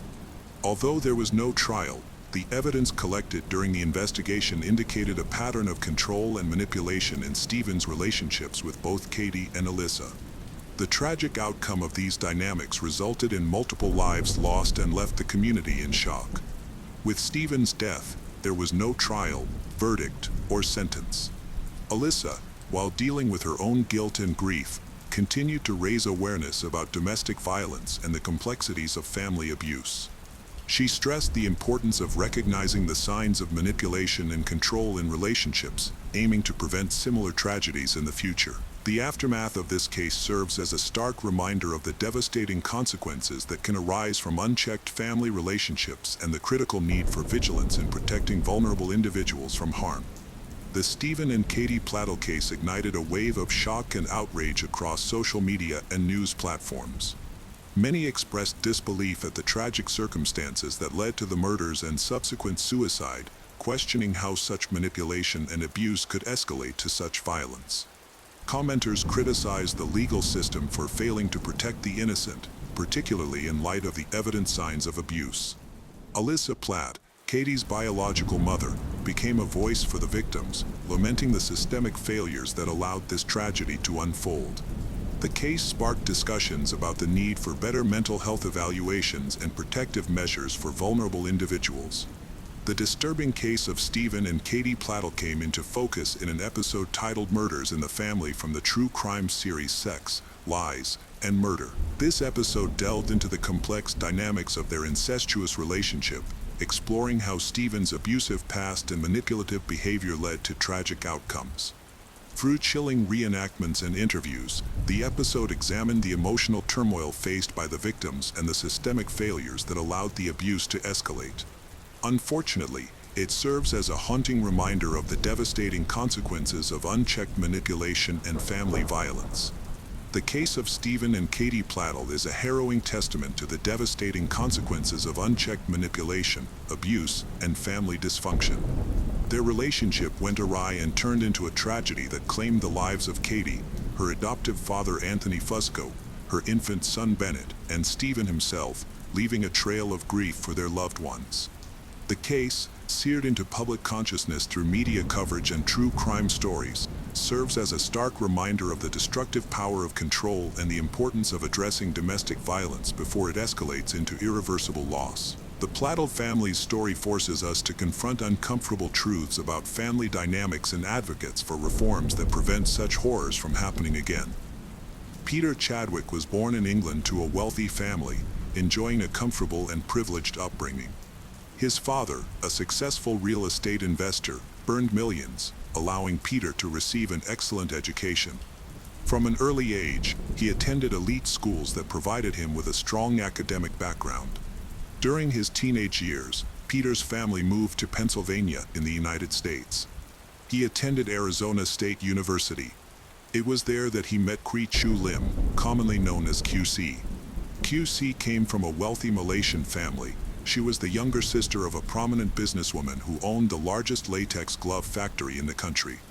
Despite their differing personalities, Peter being reserved and socially awkward, while QC was outgoing and witty, the two connected right away. Their differences attracted them to one another. They continued to date throughout college. Peter was often seen as hard to understand and get close to.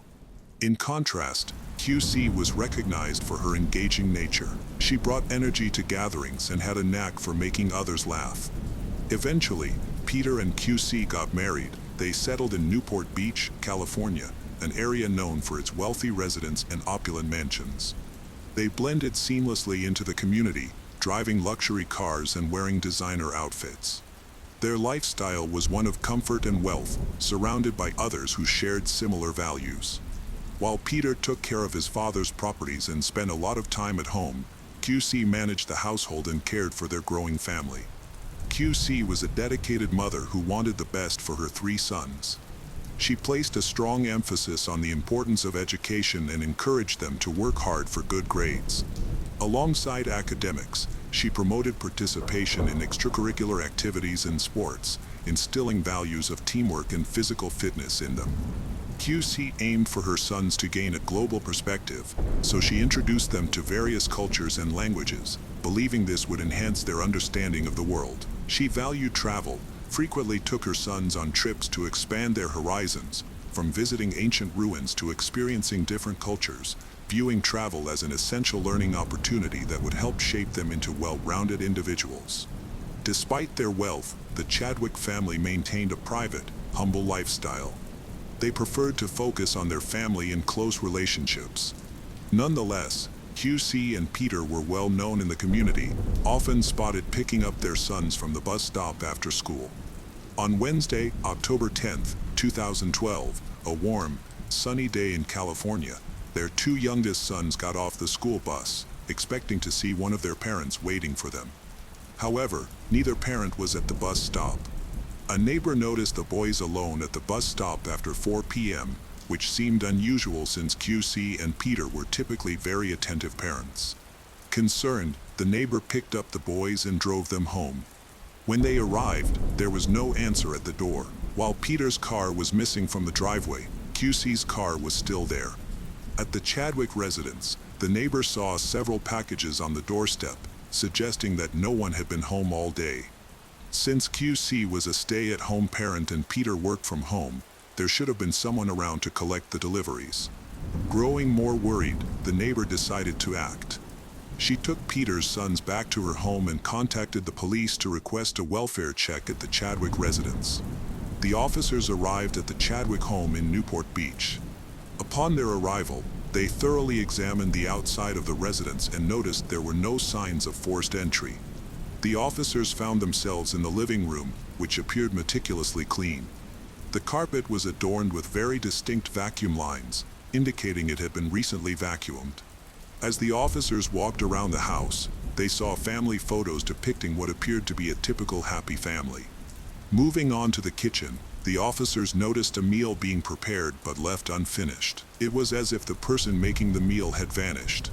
The utensils and ingredients were scattered, indicating that the dish had been interrupted abruptly. After finding no leads downstairs, the detectives proceeded to climb the stairs of the Chadwick residence. Upon entering the bedroom of QC and Peter, the officers discovered signs of violence.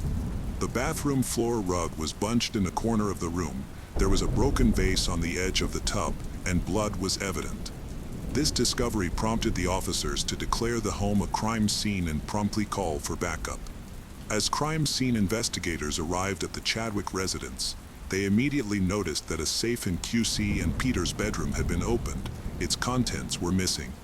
This discovery led the detectives to believe that money and important documents were potentially stolen. The empty safe further intensified their suspicion regarding the couple's whereabouts. Without concrete leads, detectives contacted various institutions, including hospitals, jails, and the coroner's office. They conducted a thorough search to determine if anyone matching QC and Peter's description had been admitted or taken into custody. However, their efforts yielded no results, raising even more concerns about the fate of QC and Peter. On October 11, 2012, the San Diego Police Department received a distressing phone call from Peter Chadwick. He claimed he was calling from an Arco gas station approximately 100 miles from the Chadwick residence in Newport Beach. During the call, Peter exhibited erratic behavior and rambled incoherently. He stated that on October 10th, he had hired a man named Juan to give an estimate on a painting job at his home. Peter explained that he had come across Juan while checking out an apartment complex he managed. When Juan went upstairs to assess the walls for potential painting work, Peter remained downstairs, working on his computer. While engrossed in his work, Peter suddenly heard his wife, QC, shout his name from the upstairs master bedroom. Instinctively, he rushed upstairs to find Juan strangling QC in the bathtub while also holding her underwater. Panicked, Peter attempted to intervene, but Juan pulled out a Swiss Army knife and kept him at bay, continuing the assault on QC. Peter stated that an altercation between him and Juan ensued, but QC was already dead. After QC died, Peter claimed that Juan coerced him into wrapping her body in a green comforter, and then both of them carried QC's body into the back of Peter's Lexus. He alleged that Juan forced him to drive around Southern California with QC's body in the back seat. According to Peter, he was pulled over by a patrol officer from the California Highway Patrol, but the officer let him go. He claimed he drove with Juan and QC's body for about 4 miles away from the Mexican border to the Arco gas station. At this gas station, Juan contacted a friend. When she arrived, they transported QC's body into a van and fled the scene, leaving Peter behind at the gas station. While on the phone with the dispatcher, Peter stated that he believed Juan and his friend were heading in the direction of Mexico, where they planned to dismember and dispose of QC's body. Police officers met Peter Chadwick at the Arco station and brought him into the police department for an interview. During the interview, the detectives noted several concerning details. Firstly, Peter was covered in scratches all over his body, suggesting that an altercation had taken place. Additionally, the detectives observed a human bite mark on Peter's forearm, which further raised suspicions. When questioned about the alleged events surrounding his wife's disappearance, Peter displayed no emotion. This unusual lack of emotion contributed to the detectives' suspicions. Furthermore, Peter showed no concern for his children during the interview. He did not ask about them or express concern for their safety or well-being, which was yet another red flag for the detectives. With Peter in custody, the detectives went back to the Chadwick home to continue their investigation. When they arrived, they saw that the walls had recently been painted. This finding confused the detectives because it contradicted Peter's statement that he had hired Juan to give a painting estimate. If the house had already been painted, why would he need an estimate? This inconsistency made the detectives more skeptical about Peter's account and prompted them to look for further evidence to support his claims. The Chadwick family lived in a gated community with a guard and video surveillance, which provided the detectives with useful footage. One clip from October 10th at 1:30 p.m. showed Peter Chadwick's car leaving the property. However, they couldn't tell if Juan or QC's body was in the car. Additional footage showed Peter's vehicle passing through a toll booth on the freeway, indicating that there might have been only one person in the car. This mismatch with Peter's original story increased the detectives' suspicions. The detectives interviewed a California Highway Patrol officer who stopped Peter Chadwick on October 10th. The officer confirmed that Peter was alone in the vehicle during the stop. Along with video evidence, the detectives found a handwritten letter from a person named QC and some alarming Google searches made by Peter, including one that read, "How to torture." When detectives examined QC's medical records, they discovered she had recently been diagnosed with intimate transmitted diseases. It turned out that Peter had been having affairs and not using protection, which led to him bringing these diseases home to QC. During the investigation, several of QC's close friends provided information, revealing that QC had discussed the possibility of divorce with them, but Peter opposed the idea. QC's friends suggested that Peter would never agree to a divorce, as it could jeopardize his financial security. QC had access to considerable wealth, and in the event of a divorce, Peter risked losing that access. On October 11, 2012, Peter was arrested and charged with his wife's murder. He pleaded not guilty and maintained his innocence throughout the trial. A week after his arrest, Peter's lawyer contacted the detectives, saying that Peter was willing to reveal where QC's body was located. Peter claimed that the body was in South San Diego, specifically in Wildcat Canyon, a remote area. He also mentioned that the body could be found in a dumpster nearby. After receiving the information, crime scene investigators quickly went to the designated location. When they arrived at Wildcat Canyon, they examined the dumpster that Peter had mentioned. Inside, they found several items belonging to QC, including her purse, identification card, and a significant amount of cash totaling $20,000. They also noticed a green comforter in the dumpster. Upon closer inspection, they found arms and legs inside, leading them to conclude that these were part of QC's remains. An autopsy conducted at the medical examiner's office confirmed the deceased was QC and determined that the cause of death was strangulation. Although Peter Chadwick was charged with this serious crime of murder, the judge set his bail at $1 million. This decision was based on Peter's lack of a criminal history and his strong ties to the community through his 3 sons. Conditions attached to his bail included surrendering his passport, preventing him from leaving the country, and prohibiting any contact with QC's family. While Peter was released on bond, he stayed with his father in Santa Barbara. During this period, he consistently attended his court hearings and tried to bond with his 3 sons. However, the reality was that he was actually planning to escape. The detectives were unaware that Peter had emptied his safe deposit box and taken out multiple cash advances on his credit cards. When Peter went missing, a large search was initiated to find him. His wealth complicated the detectives' efforts. They later reached out to the U.S. Marshals for help, hoping their resources would prove useful. By reviewing airport footage, detectives learned that Peter had taken a cab to Santa Barbara Airport. After arriving, he stayed at the airport briefly before leaving again. They also managed to secure footage of the cab that picked him up and took him to an unknown location. To learn more about Peter's possible whereabouts, detectives conducted a detailed search of his home in Santa Barbara. They found a large collection of books and DVDs related to Canada, as well as guides on living a life on the run. From this evidence, the detectives inferred that Peter was likely trying to reach the Canadian border with plans to enter Canada. Their suspicions were strengthened by comments from Peter's sons, who said their father had told them he intended to go on the run. Peter mentioned his desire to cross into Canada and find a low-paying job to save money, with the aim of eventually reuniting with his sons. For 3 years, the U.S. Marshals followed leads about Peter being seen in Canada, but every effort led to a dead end. The search for Peter Chadwick, who was wanted for evading justice, lasted several years, involved many officers and countless leads. Unfortunately, the case remained unresolved, and the search seemed fruitless.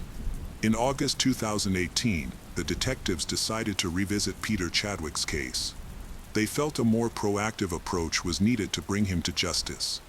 A detective approached the Public Information Office to discuss the possibility of reintroducing the case on a larger scale. After careful thought, they agreed that a renewed effort was important because Peter could have fled anywhere. They determined it was vital to spread his story widely.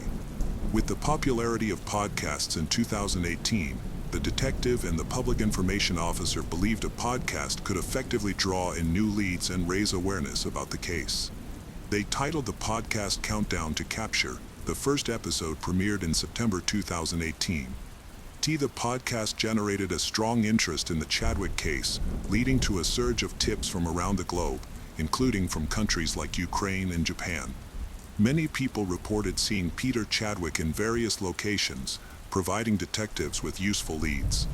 To aid in the search, the U.S. Marshals included him on their 15 most wanted list and announced a $100,000 reward for information that could lead to his capture. This reward helped raise awareness and encouraged people to share any details they might have.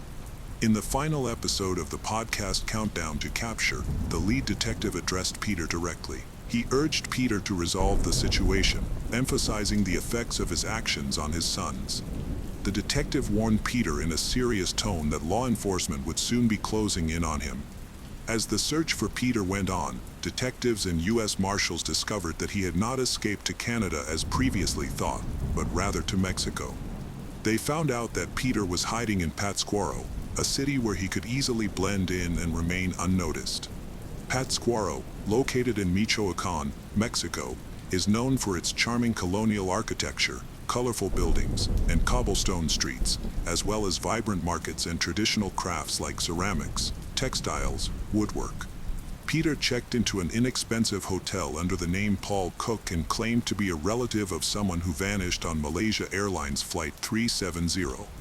This clever strategy helped him gain the locals' trust and keep a low profile. While in Pátzcuaro, Peter enlisted the help of a local realtor to find an apartment. However, the realtor later described him as strange and lacking warmth. Despite his unusual behavior, Peter connected with a woman named Claudia Soto, and their friendship began to deepen. In May 2016, Peter, Claudia, and Claudia's sister, Adriana Segovia, embarked on a trip to a concert. During the journey, Claudia's sister noticed Peter driving erratically and asked him to slow down. Instead of complying, Peter continued his reckless driving, which led to an accident. Claudia Soto was killed in the accident, while her sister sustained serious injuries and was in a coma for 15 days. Meanwhile, Peter walked away with a limp after the tragic. The district attorney's office contacted the Soto family and asked them to sign a document granting Paul Cook immunity in Claudia's death. The document absolved Paul Cook of all wrongdoing, portrayed him as a good person who was not involved in the incident. Faced with the immense distress caused by Claudia's death and the suffering of her sister, the family agreed to sign the papers without asking questions. However, after settling the initial shock and grief, They realized they had made a huge mistake. Unfortunately, by then it was too late. Peter Chadwick, the main suspect in the case, had fled. As the search progressed, the U.S. Marshals discovered that Peter was in Valle de Bravo, a small and picturesque town in the Mexican state. This town is famous for its beautiful scenery, clear lakes, and lush forests. After seeing a report about the investigation aired on television, Peter became scared. 2 hours later, when his iPad unexpectedly stopped working, he feared that the marshals had tracked him down. In a panic, he quickly left Valle de Bravo and traveled to Cholula. Cholula is one of the oldest continuously inhabited cities in the world, with a history that spans thousands of years. It boasts a rich cultural heritage and is well known for the Cholula Pyramid, which is named after the town. Cholula also features traditional music and dance, characterized by colorful costumes and energetic performances. In August 2019, detectives received the tip that helped the U.S. Marshals track down Peter. Within 24 hours, they located and arrested him. He was extradited to the U.S. to face charges for the murder of his wife.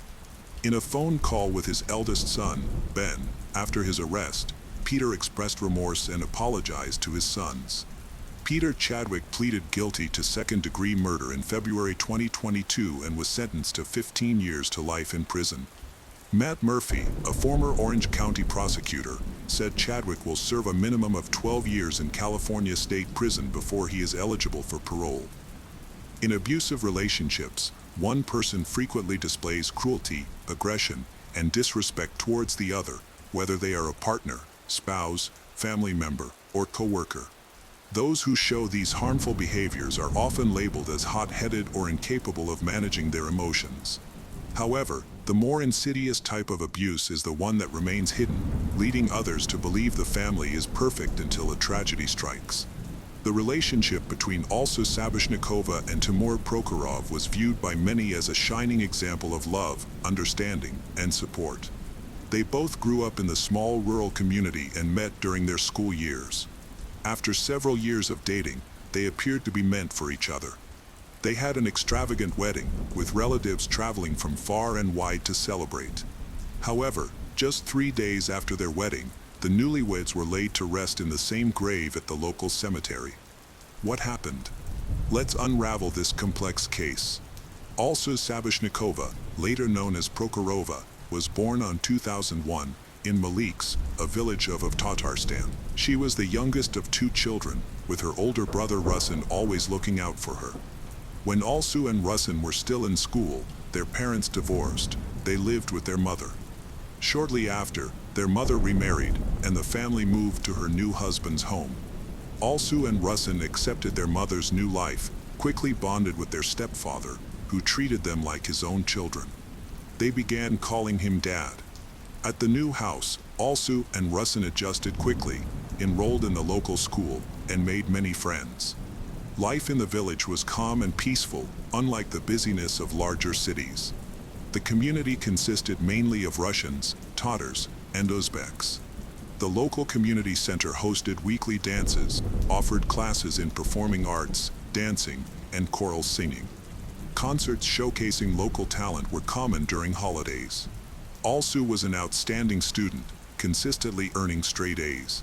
Her teachers praised her intelligence, responsibility, seriousness, and determination. She was reliable and known for her calm demeanor, often acting as a diplomat to peacefully resolve conflicts. Additionally, her beauty and kindness attracted many friends who wanted to be close to her. Her closest friend throughout childhood was her cousin, Sabrina Sabishnikova, who was 3 years younger. Despite the age difference, they felt like sisters, constantly in touch and sharing their deepest secrets. Sadly, both would face a tragic fate. From a young age, Alsu faced significant health issues. She suffered from a severe viral infection that damaged her kidneys, leading to chronic kidney failure that worsened over time. Alsu had to regularly visit a specialized clinic for treatment and supportive care, including numerous hemodialysis sessions, as her kidneys could no longer function properly. The financial burden of her ongoing medical care was heavy for the Sabishnikova family, who were not wealthy. During difficult periods of her illness, also had to switch to homeschooling, which often caused her to miss several months of school. Consequently, she struggled to prepare adequately for her graduation and entrance exams for higher education. Despite facing many challenges, also aspired to further her education and hoped to attend the Neborazny Chelny branch of Kazan Innovative University to study economics. However, she recognized that her health issues would make it difficult to manage university life. Additionally, most of her family's budget was spent on her treatments and medications, making it hard for her to pay for tuition. Her mother encouraged her to consider starting at a vocational college to learn a skill that would provide a stable income, allowing her to defer university for a time. Also focused on staying positive and was determined to find a career she loved, aiming to become independent and not a burden on her family. She remained hopeful about the future and actively sought her path. She completed courses in eyelash extension and nail care, beginning to take clients at home, which suited her health needs. While in school, also met Timur Prokhorov, an older student who was 4 years her senior. They quickly formed a strong friendship that eventually developed into a romantic relationship. Timur Prokhorov was born in 1997 in Neborazny Chelny as the younger of 2 sons in a relatively affluent family. His parents owned a small but successful business, which provided a comfortable income and allowed them to prioritize their children's education. Timur has an older brother, Artur, with whom he shares a close bond. Artur earned a law degree and currently works for the Ministry of Internal Affairs. In the late 2000s, the Prokhorov family bought land in the village of Maliks and began constructing their home. A few years later, they moved to the area with their children and settled in. Timur and his brother assisted their parents with building, finishing the house, as well as with household chores. According to friends, teachers, and community members, Timur was known for his kindness and level-headedness. He avoided conflict, preferred peaceful resolution through negotiation. He was willing to admit his mistakes, would apologize when necessary. In school, Timur was a good but not exceptional student. He participated in local arts, danced in a group, and performed at the community center, continuing these activities into adulthood. Timur's older brother got married while he was in university and moved back to Neborazny Chelny. Soon after, they had 2 children and frequently visited their relatives in Maliks. The nieces and nephews adored their uncle and treasured their time together. Timur felt the same way, often pampering them, enjoying their company. After completing school, Timur joined the military service in the Navy. At that time, he was dating Alsu, who was eagerly waiting for his return. Unfortunately, Timur's mother was diagnosed with a severe form of cancer. Despite all attempts to treat her, she soon declined and passed away within a few months. A year later, Timur's father remarried, and his new wife was embraced by the family. The adult children formed a strong bond with her, accepting her as one of their own. About 6 months later, Timur's father and stepmother returned to Neborazny Chelny to focus on their business. They gave their nearly completed house in the village to their younger son, who continued to work on it himself. When Alsu and Timur met in high school, their feelings for each other grew quickly. Alsu was honest about her serious health problems, but this didn't discourage Timur. He assured her they would face the challenges together. After completing his military service, Timur resumed his studies and later joined his family's business. He earned enough to support both himself and Alsu, but also didn't want to rely on anyone, so she continued to work hard from home. Unfortunately, due to her health condition, she had to stop doing nail extensions because she could no longer work with most materials. Timur was very caring towards Alsu. He drove her to Neborazny Chelny and Kazan for her medical checkups, treatments, and therapies. He looked after her with great affection and concern. He got along well with Alsu's mother, who considered him like her own son. In 2018, Alsu's health began to decline rapidly. Her kidneys were failing. She needed regular dialysis to survive. The only hope for her was a kidney transplant. Fortunately, her mother was a perfect match and could be her donor, but the surgery and post-operative care were too expensive for the family to afford. Also found herself in a desperate situation, facing the possibility of death. Due to severe swelling, her face became almost unrecognizable, causing her great distress about her appearance. She didn't want Timur to see her in that state, even tried to prevent him from visiting her in the hospital. However, Timur was determined to stay by her side. The news of Alsu's critical condition and the urgent need for costly surgery quickly spread throughout the town. Concerned neighbors rallied to help in any way they could. They organized a charity concert at the local community center, with all proceeds going to support Alsu's family. Timur even performed that night with a dance group. Thanks to the community's efforts, they raised enough money in a short time to cover the life-saving surgery. Alsu and her mother traveled to a renowned clinic in Moscow, where a skilled surgeon agreed to take on her challenging case. The surgery was successful, and both women handled it well, but also faced a lengthy recovery process. She needed to take medications regularly, adhere to a strict diet, and attend frequent checkups to monitor the function of her transplanted kidney.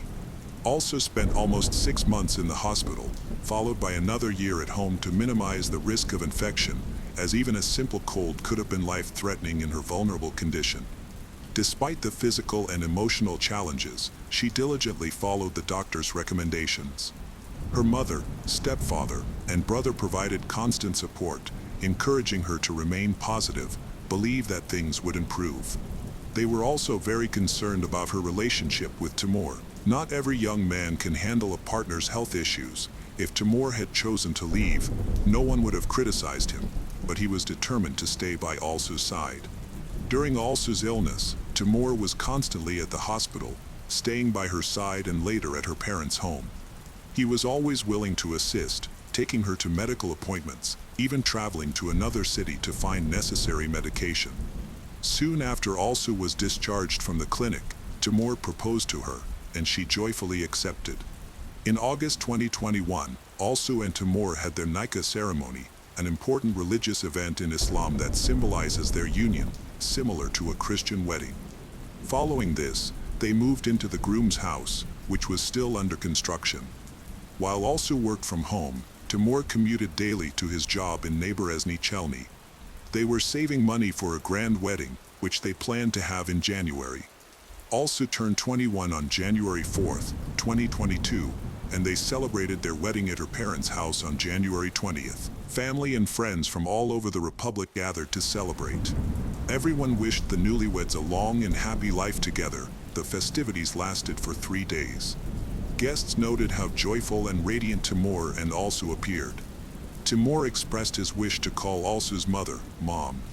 Alsu's mother, moved to tears, thanked God and fate for bringing such a wonderful husband to her daughter and a son-in-law into her life. Alsu's bridesmaid was Sabrina, an 18-year-old. She had to return for school on January 23rd. Sabrina stayed in a private room at Timur's home. Other guests were hosted at Alsu's parents' house and at the homes of nearby relatives since there were no hotels in the village or the surrounding areas. On the morning of January 23rd, Alsu's mother had a distressing dream in which she was unable to find her daughter. In the dream, her son-in-law quietly placed small coins into her hands. She woke up around 5 a.m. feeling very anxious and was unable to go back to sleep. Although she wanted to call her daughter, Alsu, she decided to wait since it was still early. By 7 a.m., she couldn't wait any longer and called her daughter, but no one answered. She also tried reaching Sabrina and Timur, but they didn't pick up either. Concerned, she and her husband chose to go to Prokhorov's house. When they arrived around 7:30 a.m., they noticed Timur's car was missing from the driveway. Initially, this didn't raise alarms, but when Alsu's mother tried the door and found it unlocked, panic began to set in. It seemed impossible for her daughter, son-in-law, and sister to leave the house without locking it. She entered her home, calling out for her daughter and son-in-law, but received no answer. As she stepped into the living room, she was overwhelmed by a horrifying sight. The lifeless bodies of Alsu and Sabrina lay on the floor, surrounded by pools of blood. Both women had been stabbed multiple times with a sharp object. It was evident they had died several hours prior, as their bodies were cold and stiff. In shock, she screamed, rushed outside to alert her husband. He quickly called the police and emergency services. Authorities arrived at 7:50 a.m. Meanwhile, Alsu's mother began experiencing heart problems. needed medical help. Distraught and unable to think clearly, she cried and screamed, struggling to accept that her daughter was gone. By this time, relatives of the young couple had arrived at the house. Neighbors were gathering due to the noise. Forensic experts discovered more than a dozen stab wounds on the bodies of Alsu and Sabrina, which were caused by a knife and scissors. However, the actual murder weapons were not found in the house. The primary suspect became Timur. As he was missing, his phone was unreachable. His relatives quickly came to his defense, claiming he could not have committed such a crime. All witnesses, including family and nearby residents, consistently described Timur as a loving and devoted husband who treated his wife with utmost care. According to them, Timur and Alsu rarely had arguments. If they did disagree, Timur would never resort to violence against someone he loved so deeply. However, some neighbors later asserted that Timur was a concealed abuser. They claimed he was extremely jealous of his attractive wife and that their private arguments were sometimes audible to others. Alsu had felt guilty about her illness, and Timur allegedly told her that no one else would take care of her except him. The night before the tragedy, Timur and his friends were at his house, enjoying drinks and staying up late on a Saturday. When it was time to say goodbye to his guests, it was already past midnight. Timur then was missing for nearly an hour and a half. During this time, Alsu sent a text to her friend, expressing her concern because she couldn't reach Timur, who had left his phone behind. At 2 a.m., Alsu messaged her friend again, saying that Timur had returned safely, everything was all right, and they were going to bed. She thanked her friend for her worry and included a smiley face. Those messages didn't raise any alarms, everything seemed normal. Investigators later speculated that Timur might have become jealous of someone Alsu was in contact with, leading to a heated argument when he returned. Having been drinking that evening, it's believed he may have lost control and grabbed a knife. Realizing the gravity of his actions, he likely fled in his car, prompting authorities to track him down to uncover the details of the incident. On January 23rd, reports surfaced about a car found in a parking lot near a small roadside cafe along the road to Yellowbuga. Inside the vehicle was the body of a young man who had died from a gunshot wound to the chin. A rifle was found in his hands, suggesting he had taken his own life. The deceased was quickly identified as 25-year-old Timur Prokhorov, who had been wanted for questioning in connection with a double murder. Later, it was discovered that the rifle belonged to Timur's father and was stored in a secure safe at the home where Timur lived with his wife. It seems Timur took the weapon with him when he left that night, possibly already planning to end his own life. Authorities obtained footage from a security camera located on a building across from the Prokhorov residence. The video showed Timur leaving the house with friends. About an hour and a half later, he returned alone but disappeared from the camera's view afterward. It's important to mention that the camera was aimed at the street, so Timur might have left in the opposite direction, out of sight. A witness remembered that on the night of January 23rd, a local club nearby was holding a dance event. However, Timur and Alsu did not attend because they had guests. At one point, an unfamiliar car arrived at their house but then drove away shortly after. The next morning, after news of the tragedy broke, two young men came searching for Timur. When they found out what had happened, they quickly left, and no one could provide any details about them later. During the investigation, a 64-year-old massage therapist became a person of interest. It was later discovered that she also offered intimate services in her home. While her name was kept out of the media, it was alleged that Timur had visited her multiple times. On the night of the tragedy, Timur sent her a text asking if he could come over for a session. She wasn't surprised by his late-night request, said she would be waiting for him. Some reports suggest that Timur met with the massage therapist after he had already harmed his wife and Sabrina. They had an intimate encounter, but when she asked for payment, Timur refused.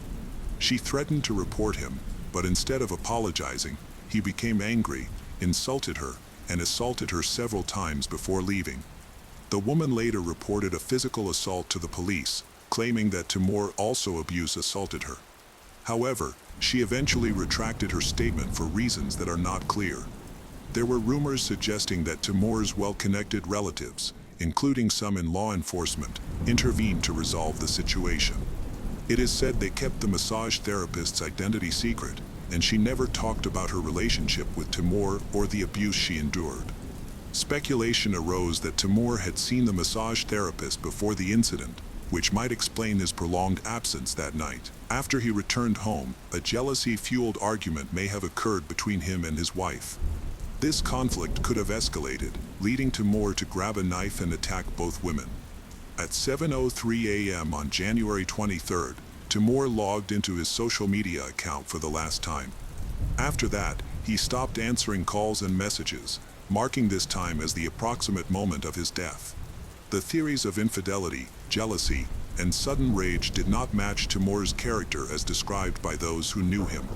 Even Alsu's family dismissed these ideas, insisting that the crime was committed by someone outside. Timur was seen by friends as kind, calm, thoughtful, and balanced, making his violent actions surprising. Although he might have had a drink on his days off or during holidays, no one ever saw him drunk. However, during a search of his home, investigators discovered a large quantity of prescription painkillers that had been prescribed to Timur's mother, who had cancer. After her passing, many strong medications remained in the house, which appeared to have been used periodically, as they were not thrown away and were organized in a separate drawer. This new information suggests another theory: Timur might have secretly used these medications.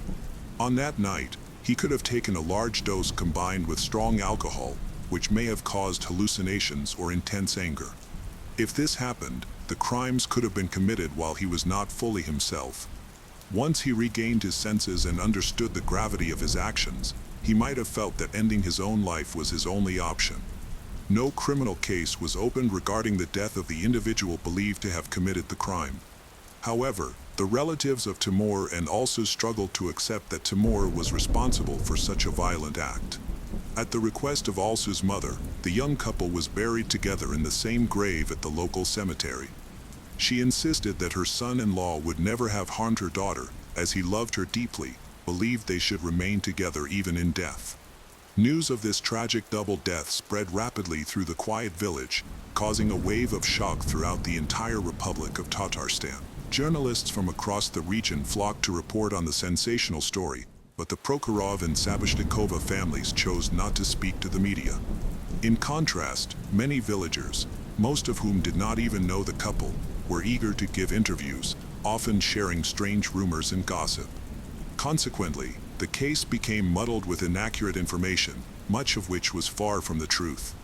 On January 26th, Timur's father gave an interview in which he stated that the autopsy had revealed signs of physical abuse on his son's body and noted that there was very little blood found in the car. This led him to believe that Timur might have been beaten and shot elsewhere before his body was placed in the car. However, the next day, investigators publicly contradicted the father's claims, confirming that the only injury on Timur's body was the gunshot wound. This wound was located under the chin and at a specific angle, suggesting that Timur likely died by ending one's own life. The tragic deaths of Alsu Prokhorova, Sabrina Savashnikova, and Timur Prokhorov shattered the illusion of a perfect love story that had captivated their communities. What began as a joyous celebration of Alsu and Timur's wedding ended in unimaginable violence, exposing the underlying complexities of their relationship. The loss of 3 young lives left families and neighbors grappling with grief, disbelief, and unanswered questions about the motives behind Timur's actions. As the Republic of Tatarstan mourned, the case highlighted the brutal reality of hidden abuse, reminding us that even the most idyllic appearances can mask deep pain. The scars of this tragedy remain, prompting greater awareness and compassion to prevent such heartbreak in the future. Madeleine Soto's life was filled with joy, but also many challenges, largely due to the influence of her family. At just 13 years old, she lived with her mother, Jennifer Soto, in the Venetian Bay Village complex in Kissimmee, Florida. Although their home was filled with love, they also faced hardships. Jennifer, a devoted mother, often clashed with Madeleine, leading to frequent arguments that left both feeling frustrated and misunderstood. Madeleine, who has been diagnosed with attention deficit hyperactivity disorder, ADHD, struggles with focus, which affects her performance in school. Teachers described her as a sweet girl who was easily distracted but had a kind heart. However, in the months leading up to her disappearance, friends noticed a change in her behavior. She appeared sad and tired, sometimes crying without explanation. She confided in her friends about her mother's mental health issues, describing her mother as bipolar and expressing her feelings of loneliness. Stefan Stearns, the boyfriend of Madeline's mother, Jennifer, complicated the family's relationship. She called him her stepfather and often turned to him for comfort when she had conflicts with her mother. Although Stefan had taken on a fatherly role in her life, this caused concern for those around her. In early 2024, Madeline began talking about wanting to escape home life, sharing with friends her plans to build a house in the woods when she turned 13. At first, it seems like a harmless dream, but then becomes disturbing when she goes missing.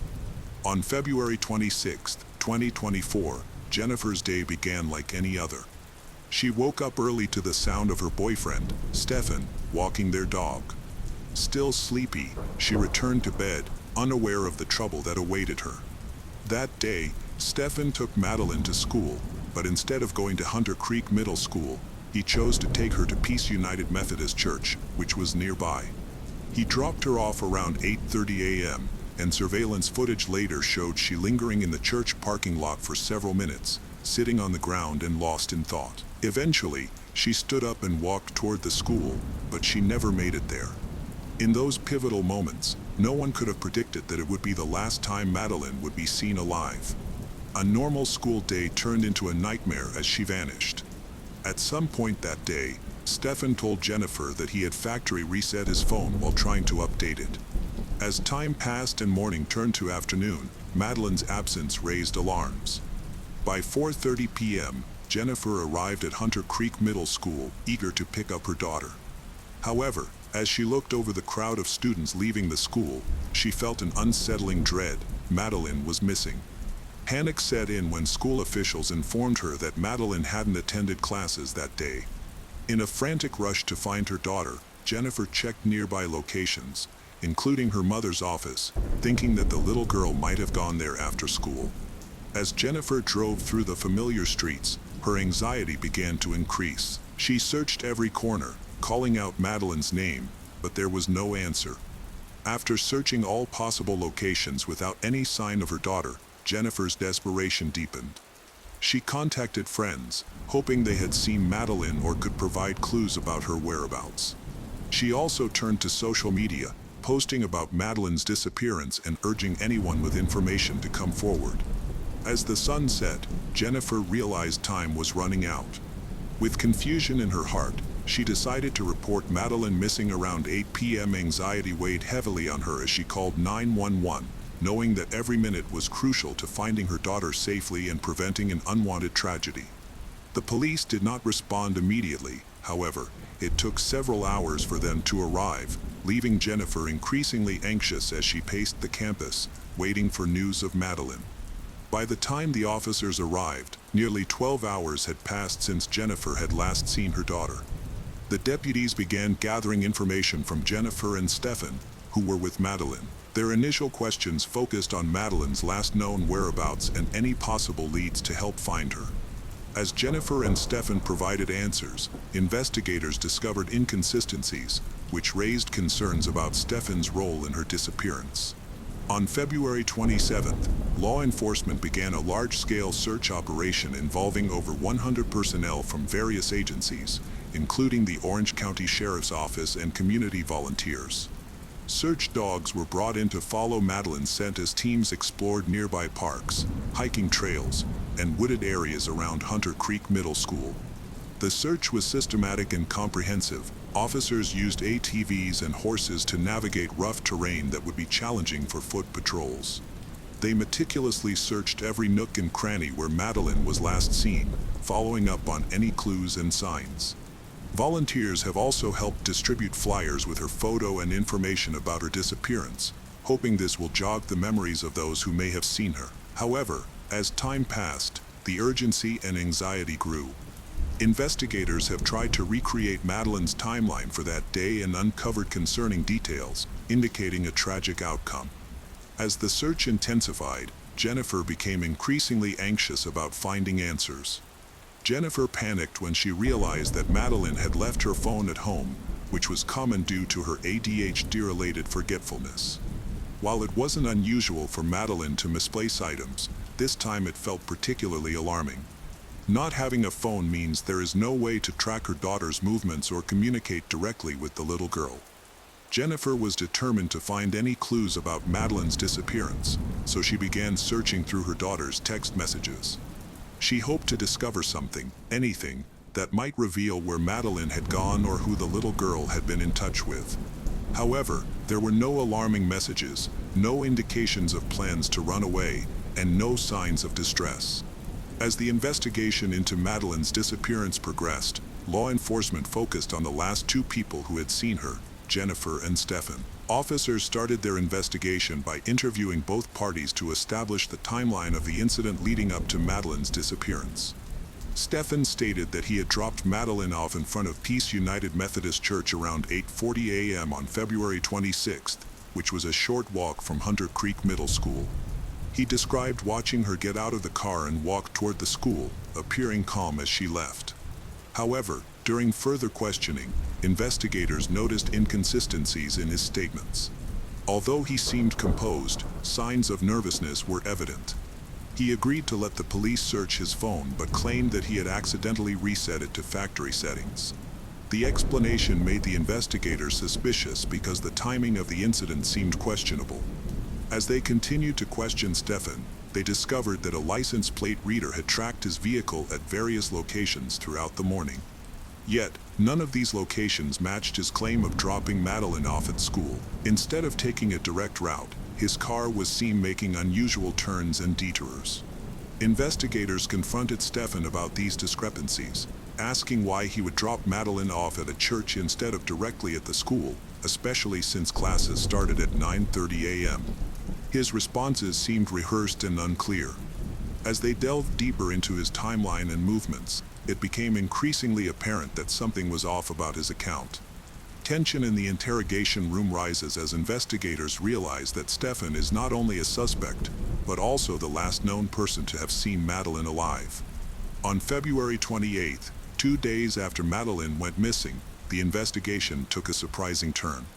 That day, authorities arrested Stefan, but this was not directly related to Madeline's case. He was arrested for child abuse and possession of child abuse material. The arrest left the community in shock, with questions being asked about Stefan, the last person to see Madeline alive. As investigators delved deeper into his background, they uncovered disturbing evidence that could drastically alter the direction of the investigation. Authorities discovered disturbing material on Stefan's phone, including graphic images and videos that shocked even experienced detectives. This content suggests a pattern of abuse likely occurring within his family home. While Stefan claimed that he accidentally reset his phone on the day Madeline went missing, investigators found the timing suspicious. The reset erased important data that could have clarified his actions and location on the morning of Madeline's disappearance. As law enforcement examined the data on Stefan's phone, they discovered numerous explicit images and videos depicting child abuse. The content was extremely distressing, depicting acts no child should ever endure. Investigators noted that many of these files appeared to have been recorded inside the family home, raising serious concerns about what had transpired there. The sheriff's office observed recognizable clothing and items that matched those belonging to Madeline in some images, revealing a chilling possibility that Stefan, someone entrusted with her care, might also have been her abuser. Following new evidence, Stefan became the main suspect in Madeline's disappearance. Although he was not initially charged with kidnapping, investigators increasingly believed that his actions were connected to her fate. The disturbing content found on his phone suggests her disappearance was far more alarming than anyone thought. The arrest of Stefan is a significant turning point in the case, shifting the focus from searching for Madeline to clarifying a troubling story. This will lead to deeper investigations into that tragic day.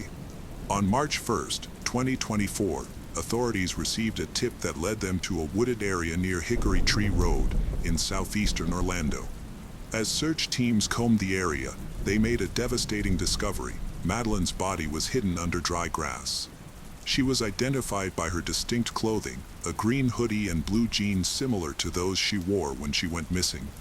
The sight of her lifeless body was heartbreaking and underscored the tragedy that had occurred.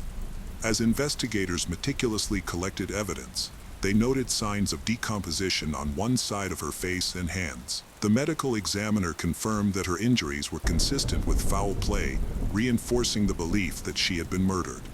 This marked a crucial moment in the investigation, as the focus shifted from searching for a missing girl to recovering the body of a young child. The community was devastated by the news, with sorrow and anger filling the hearts of those who had hoped to find Madeleine alive. At a key news conference, investigators expressed their growing certainty that 13-year-old Madeleine was killed at her home in Kissimmee before her body was moved. The sheriff revealed that video evidence showed Stefan throwing items into a dumpster at the apartment complex.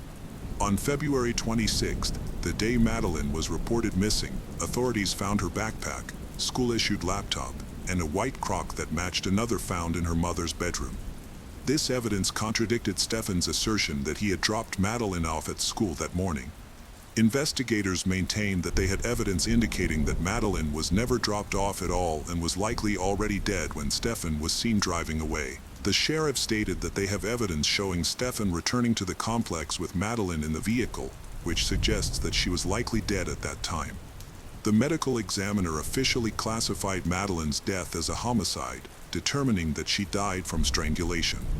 Her body was found in a wooded area on March 1st. The following day, March 2nd, 2024, Stefan chose not to appear in court, preferring to be represented only by his attorney. The judge denied him bail due to the seriousness of the charges against him. In a significant error, the county sheriff's office inadvertently shared a confidential crime scene photo on social media. The photo showed clothing similar to what Madeleine was believed to have worn when she went missing. The sheriff's office later apologized for the mistake, admitting that the photo should not have been released. On March 6th, court records indicated that Stefan was accused of abusing Madeleine for several years. Even though he tried to delete incriminating content from his phone, investigators retrieved files containing explicit material related to Madeleine dating back to 2022. This evidence included disturbing images and videos of her in compromising situations. Additionally, police spoke with a former acquaintance of Stefan, who remarked that he appeared more distressed about his connection with Madeleine than about his relationship with her mother, Jennifer. This raised concerns about the motives of Stefan and his family. As the investigation unfolded, it became increasingly evident that authorities were constructing a strong case against Stefan. Evidence from the video, restored digital files, and witness testimonies indicates a serious pattern of abuse and manipulation that could lead him to face severe legal consequences. On March 6th, detectives interviewed Stefan's parents, who disapproved of his relationship with Jennifer. They expressed concerns about his use of banned substances and the negative impact it has on their son. His parents mentioned that both he and Jennifer frequently overslept, which exacerbated their mental health issues. During the interview, Stefan's mother mentioned that she found the torso of a doll in his bedroom, which raised further suspicions about his behavior. On the same day, the detective spoke with two friends from Jennifer's building. A friend reported hearing a loud noise coming from the bedroom upstairs, where Stefan and Madeleine were together. This raised many questions about what happened that night, especially since Jennifer had assured her that Stefan would not harm Madeleine. Following several hearings, the Orange County State Attorney's Office announced on March 12, 2024, that it had filed 60 charges against Stefan. The next day, detectives interviewed Madeleine's best friend, who revealed that Madeleine used to text her every morning. However, there was no message from Madeleine on the day she went missing, raising further concerns. On March 1st, the Kissimmee police chief held a news conference to update the public on the investigation. She described it as very complicated and stated that everyone close to Madeleine, including her mother, Jennifer, was considered a suspect until proven otherwise. As the investigation progressed, the District 9 Medical Examiner's Office announced that they could not release Madeleine's autopsy report due to state laws that classified it as confidential. However, audio recordings from 911 calls related to the case were made public, featuring various voices speaking with dispatchers. On April 10th, while in jail, Stefan called his father and expressed remorse and uncertainty about what had happened to Madeline. He said that he would never have wanted that for her, indicating that he was unaware of the seriousness of the situation. Significant developments occurred as the investigation into Madeline's disappearance and subsequent death continued. On April 11, 2024, Stefan's father contacted law enforcement after finding a hard drive in his storage unit, which was linked to Stefan, who claimed it had been in his bedroom. The next day, police recovered the hard drive along with 2 USB drives. On April 22nd, investigators announced that one of the USB drives contained over 35,000 images of child abuse. On April 24th, a grand jury charged Stefan with first-degree murder in relation to Madeline's death. Kissimmee Police Chief Betty Holland reported that evidence showed Stefan had tried to hide Madeline's belongings and conceal her body before she was reported missing. The state attorney's office then announced it would pursue the death penalty during the ongoing court proceedings. On April 18th, detectives interviewed Madeline's mother, Jennifer, again, who shared that she had come home late to find Madeline and Stefan alone. She mentioned that she allowed them to sleep in the same bed because she trusted him, raising concerns about the family dynamics. By June 10th, prosecutors formally sought the death penalty for Stefan Stearns. The atmosphere in the community was tense as they awaited the trial, struggling to come to terms with the shock of the incident. The public was filled with heartbreak and anger, leading to vigils in Madeline's honor and efforts from community members to demand justice. This case prompted discussions about child safety and the importance of being aware of potential dangers in everyday life. As the legal proceedings continue, Madeline Soto's story highlights the critical need to protect our children and ensure their voices are heard. The search for justice continues as investigators and the community strive to understand the cause of this tragic incident, which has had a significant impact on their lives. Shannon Graves was born on November 4, 1988, in Ohio, USA. She was raised by her mother, a single mother. Everything changed when her mother met Ronnie DePaul, who became a father figure in her life. Ronnie treats her like his own daughter, and she quickly takes a liking to him. She was known for her kind heart and loving nature. In 2016, Shannon proudly earned her cosmetology license, marking a new beginning after a challenging childhood. Her friends affectionately called her Star, recognizing her free spirit, honesty, and selflessness. However, Shannon's compassionate nature sometimes led her to make poor choices in relationships. Following her mother's death, she struggled with substance abuse. Her close friends observed that she often fell for the wrong men, whether due to bad luck or her attraction to rebellious personalities. Despite these challenges, Shannon was determined to take control of her life. Her professional achievements filled her with hope for a brighter future. Unfortunately, Shannon's intuition was wrong when she became involved with Arturo Novoa. He is of Puerto Rican descent, charming and passionate about music, but he is also very secretive about his life. This secrecy likely stemmed from his lengthy criminal history, which began in 2004 with arrests for assault and property damage. A few months later, he faced charges of escaping from prison and obstructing public service. In 2006, he was charged with felony fleeing after a police chase, followed by aggravated arson charges. After serving his prison term, he was arrested again for trespassing in 2008 after being evicted from his residence. In 2010, he faced additional charges related to weapons and unlawful entry. Court records indicate that he was a man addicted to criminal activity and made a living by illegal means. When Shannon and Arturo began dating in the summer of 2016, everything seemed to be going well. She introduced him to her family and started spending more time at his home. That same year, she got a puppy, which brought her joy and companionship. During the holiday season, she celebrated with her family, enjoying food, laughter, and gift exchanges. This gathering would unknowingly be the last time the family would be together. 2 months later, while with Arturo, Shannon briefly encountered her sister, Debbie DePaul.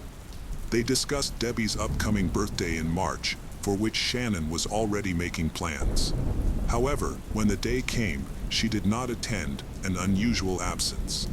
Initially, her family thought she was just busy and would arrive later, but she never came. Alarmingly, she did not call or send a message, not even to wish Debbie a happy birthday. When she also missed the Easter gathering the following month, concern grew. As time passed, her family's anxiety increased. After calling and texting several times without receiving a response, Ronnie attempted to contact Arturo. He claimed that he and Shannon had broken up and that she had moved to Cleveland with someone else. However, when Ronnie and Debbie tried to contact her directly, they were unsuccessful. Determined to find her, they went to her apartment, but found no clues. Her car and phone were there, but her beloved dog was missing. Around this time, Arturo was arrested on charges related to banned substances. In the following weeks, Shannon's family was engulfed in fear and uncertainty. In June, Debbie officially reported her as a missing person to the police. In their report, family members acknowledged Shannon's past struggles with addiction but highlighted that she had never gone this long without contacting them. Authorities requested anyone with information to come forward while they searched hospitals and jails, but there was still no trace of Shannon. Investigators found tracking her whereabouts to be extremely challenging, especially since she had been missing for months. They filed a request for her phone records and began looking into her personal life, noting that she often spent long periods of time with her boyfriend, Arturo, before her disappearance. The police subsequently interviewed Arturo. He recounted the same story he had told Ronnie, adding complexity to the case. Without a clear timeline for Shannon's disappearance, they could not confirm Arturo's alibi. Additionally, there was no evidence of a new boyfriend with whom Shannon had supposedly moved in. As suspicions rose, detectives learned about an ex-boyfriend named John, and considering this lead, they decided to investigate him further. John, a business owner, had a criminal past involving trafficking of banned substances. His incarceration had led to his breakup with Shannon, as her friends remembered how distressed she was upon learning of his conviction. Complicating matters, John had been released from prison shortly before Shannon was reported missing. When police found and interviewed him, he claimed he hadn't seen her since February, when she mentioned getting back together with Arturo.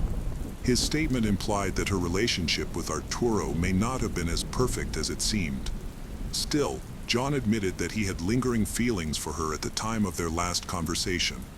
With two potential suspects but no clear evidence, police were having a hard time getting their case off the ground. When Shannon's phone records were finally released, investigators hoped to glean vital information. Unfortunately, these records only confirmed that she had gone to work as usual in late February before her phone was suddenly turned off. The number had since been reassigned to someone else, and around that same time, all activity on her credit cards also came to a halt. The investigators had no idea that the answer to the case was about to emerge, but in the most frightening way. On July 30th, a man from Youngstown called 911 to report a shocking discovery. He told the operator that he had found human remains inside black garbage bags, and most disturbingly, the head was missing.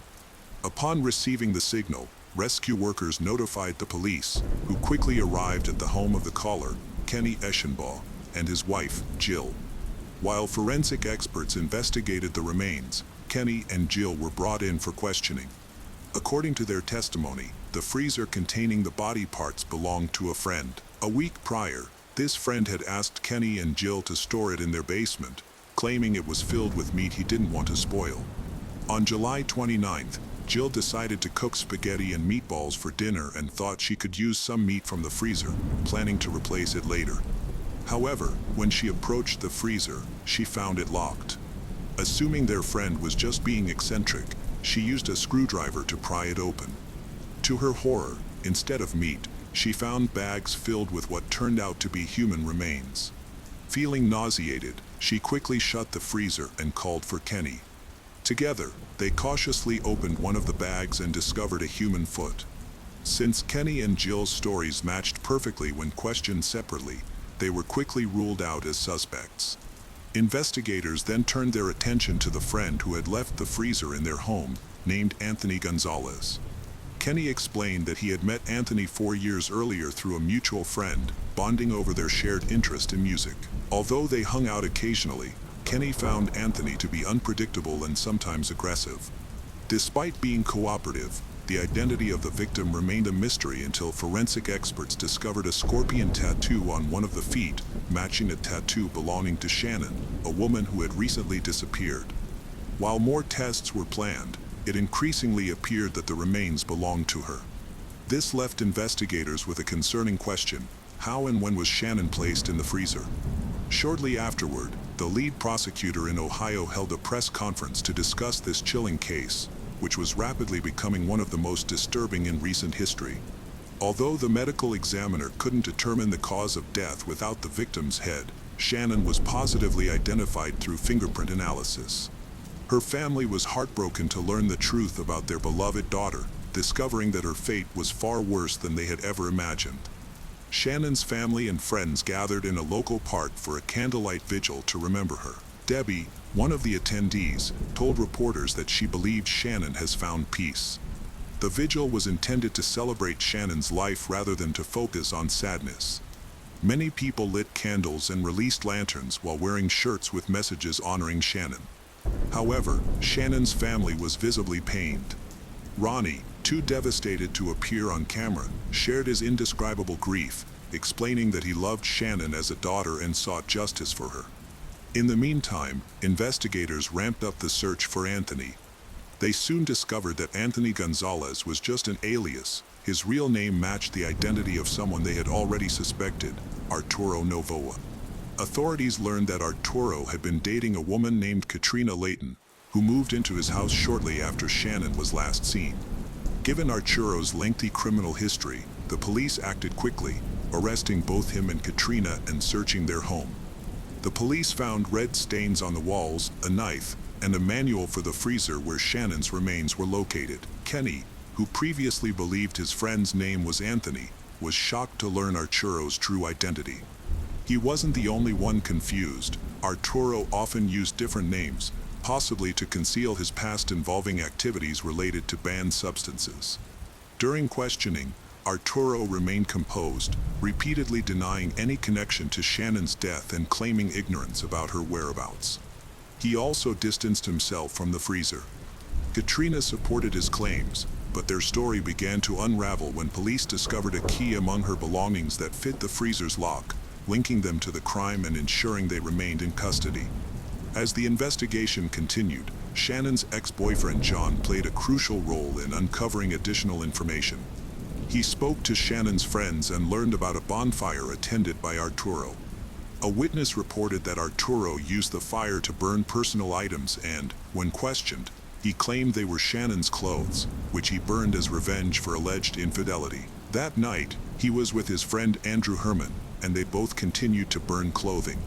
Investigators later searched the bonfire site and found remnants, including a bracelet that belonged to Shannon. As the investigation progressed, authorities contacted a woman named Jamie, who knew Andrew and his wife, Michelle Eilenfeld. Jamie reveals that Arturo and Katrina were behind Shannon's murder, while Andrew helped handling the body of her body. Jamie stated that Katrina had harbored jealousy towards Shannon for a long time, and that Shannon felt the same way about her.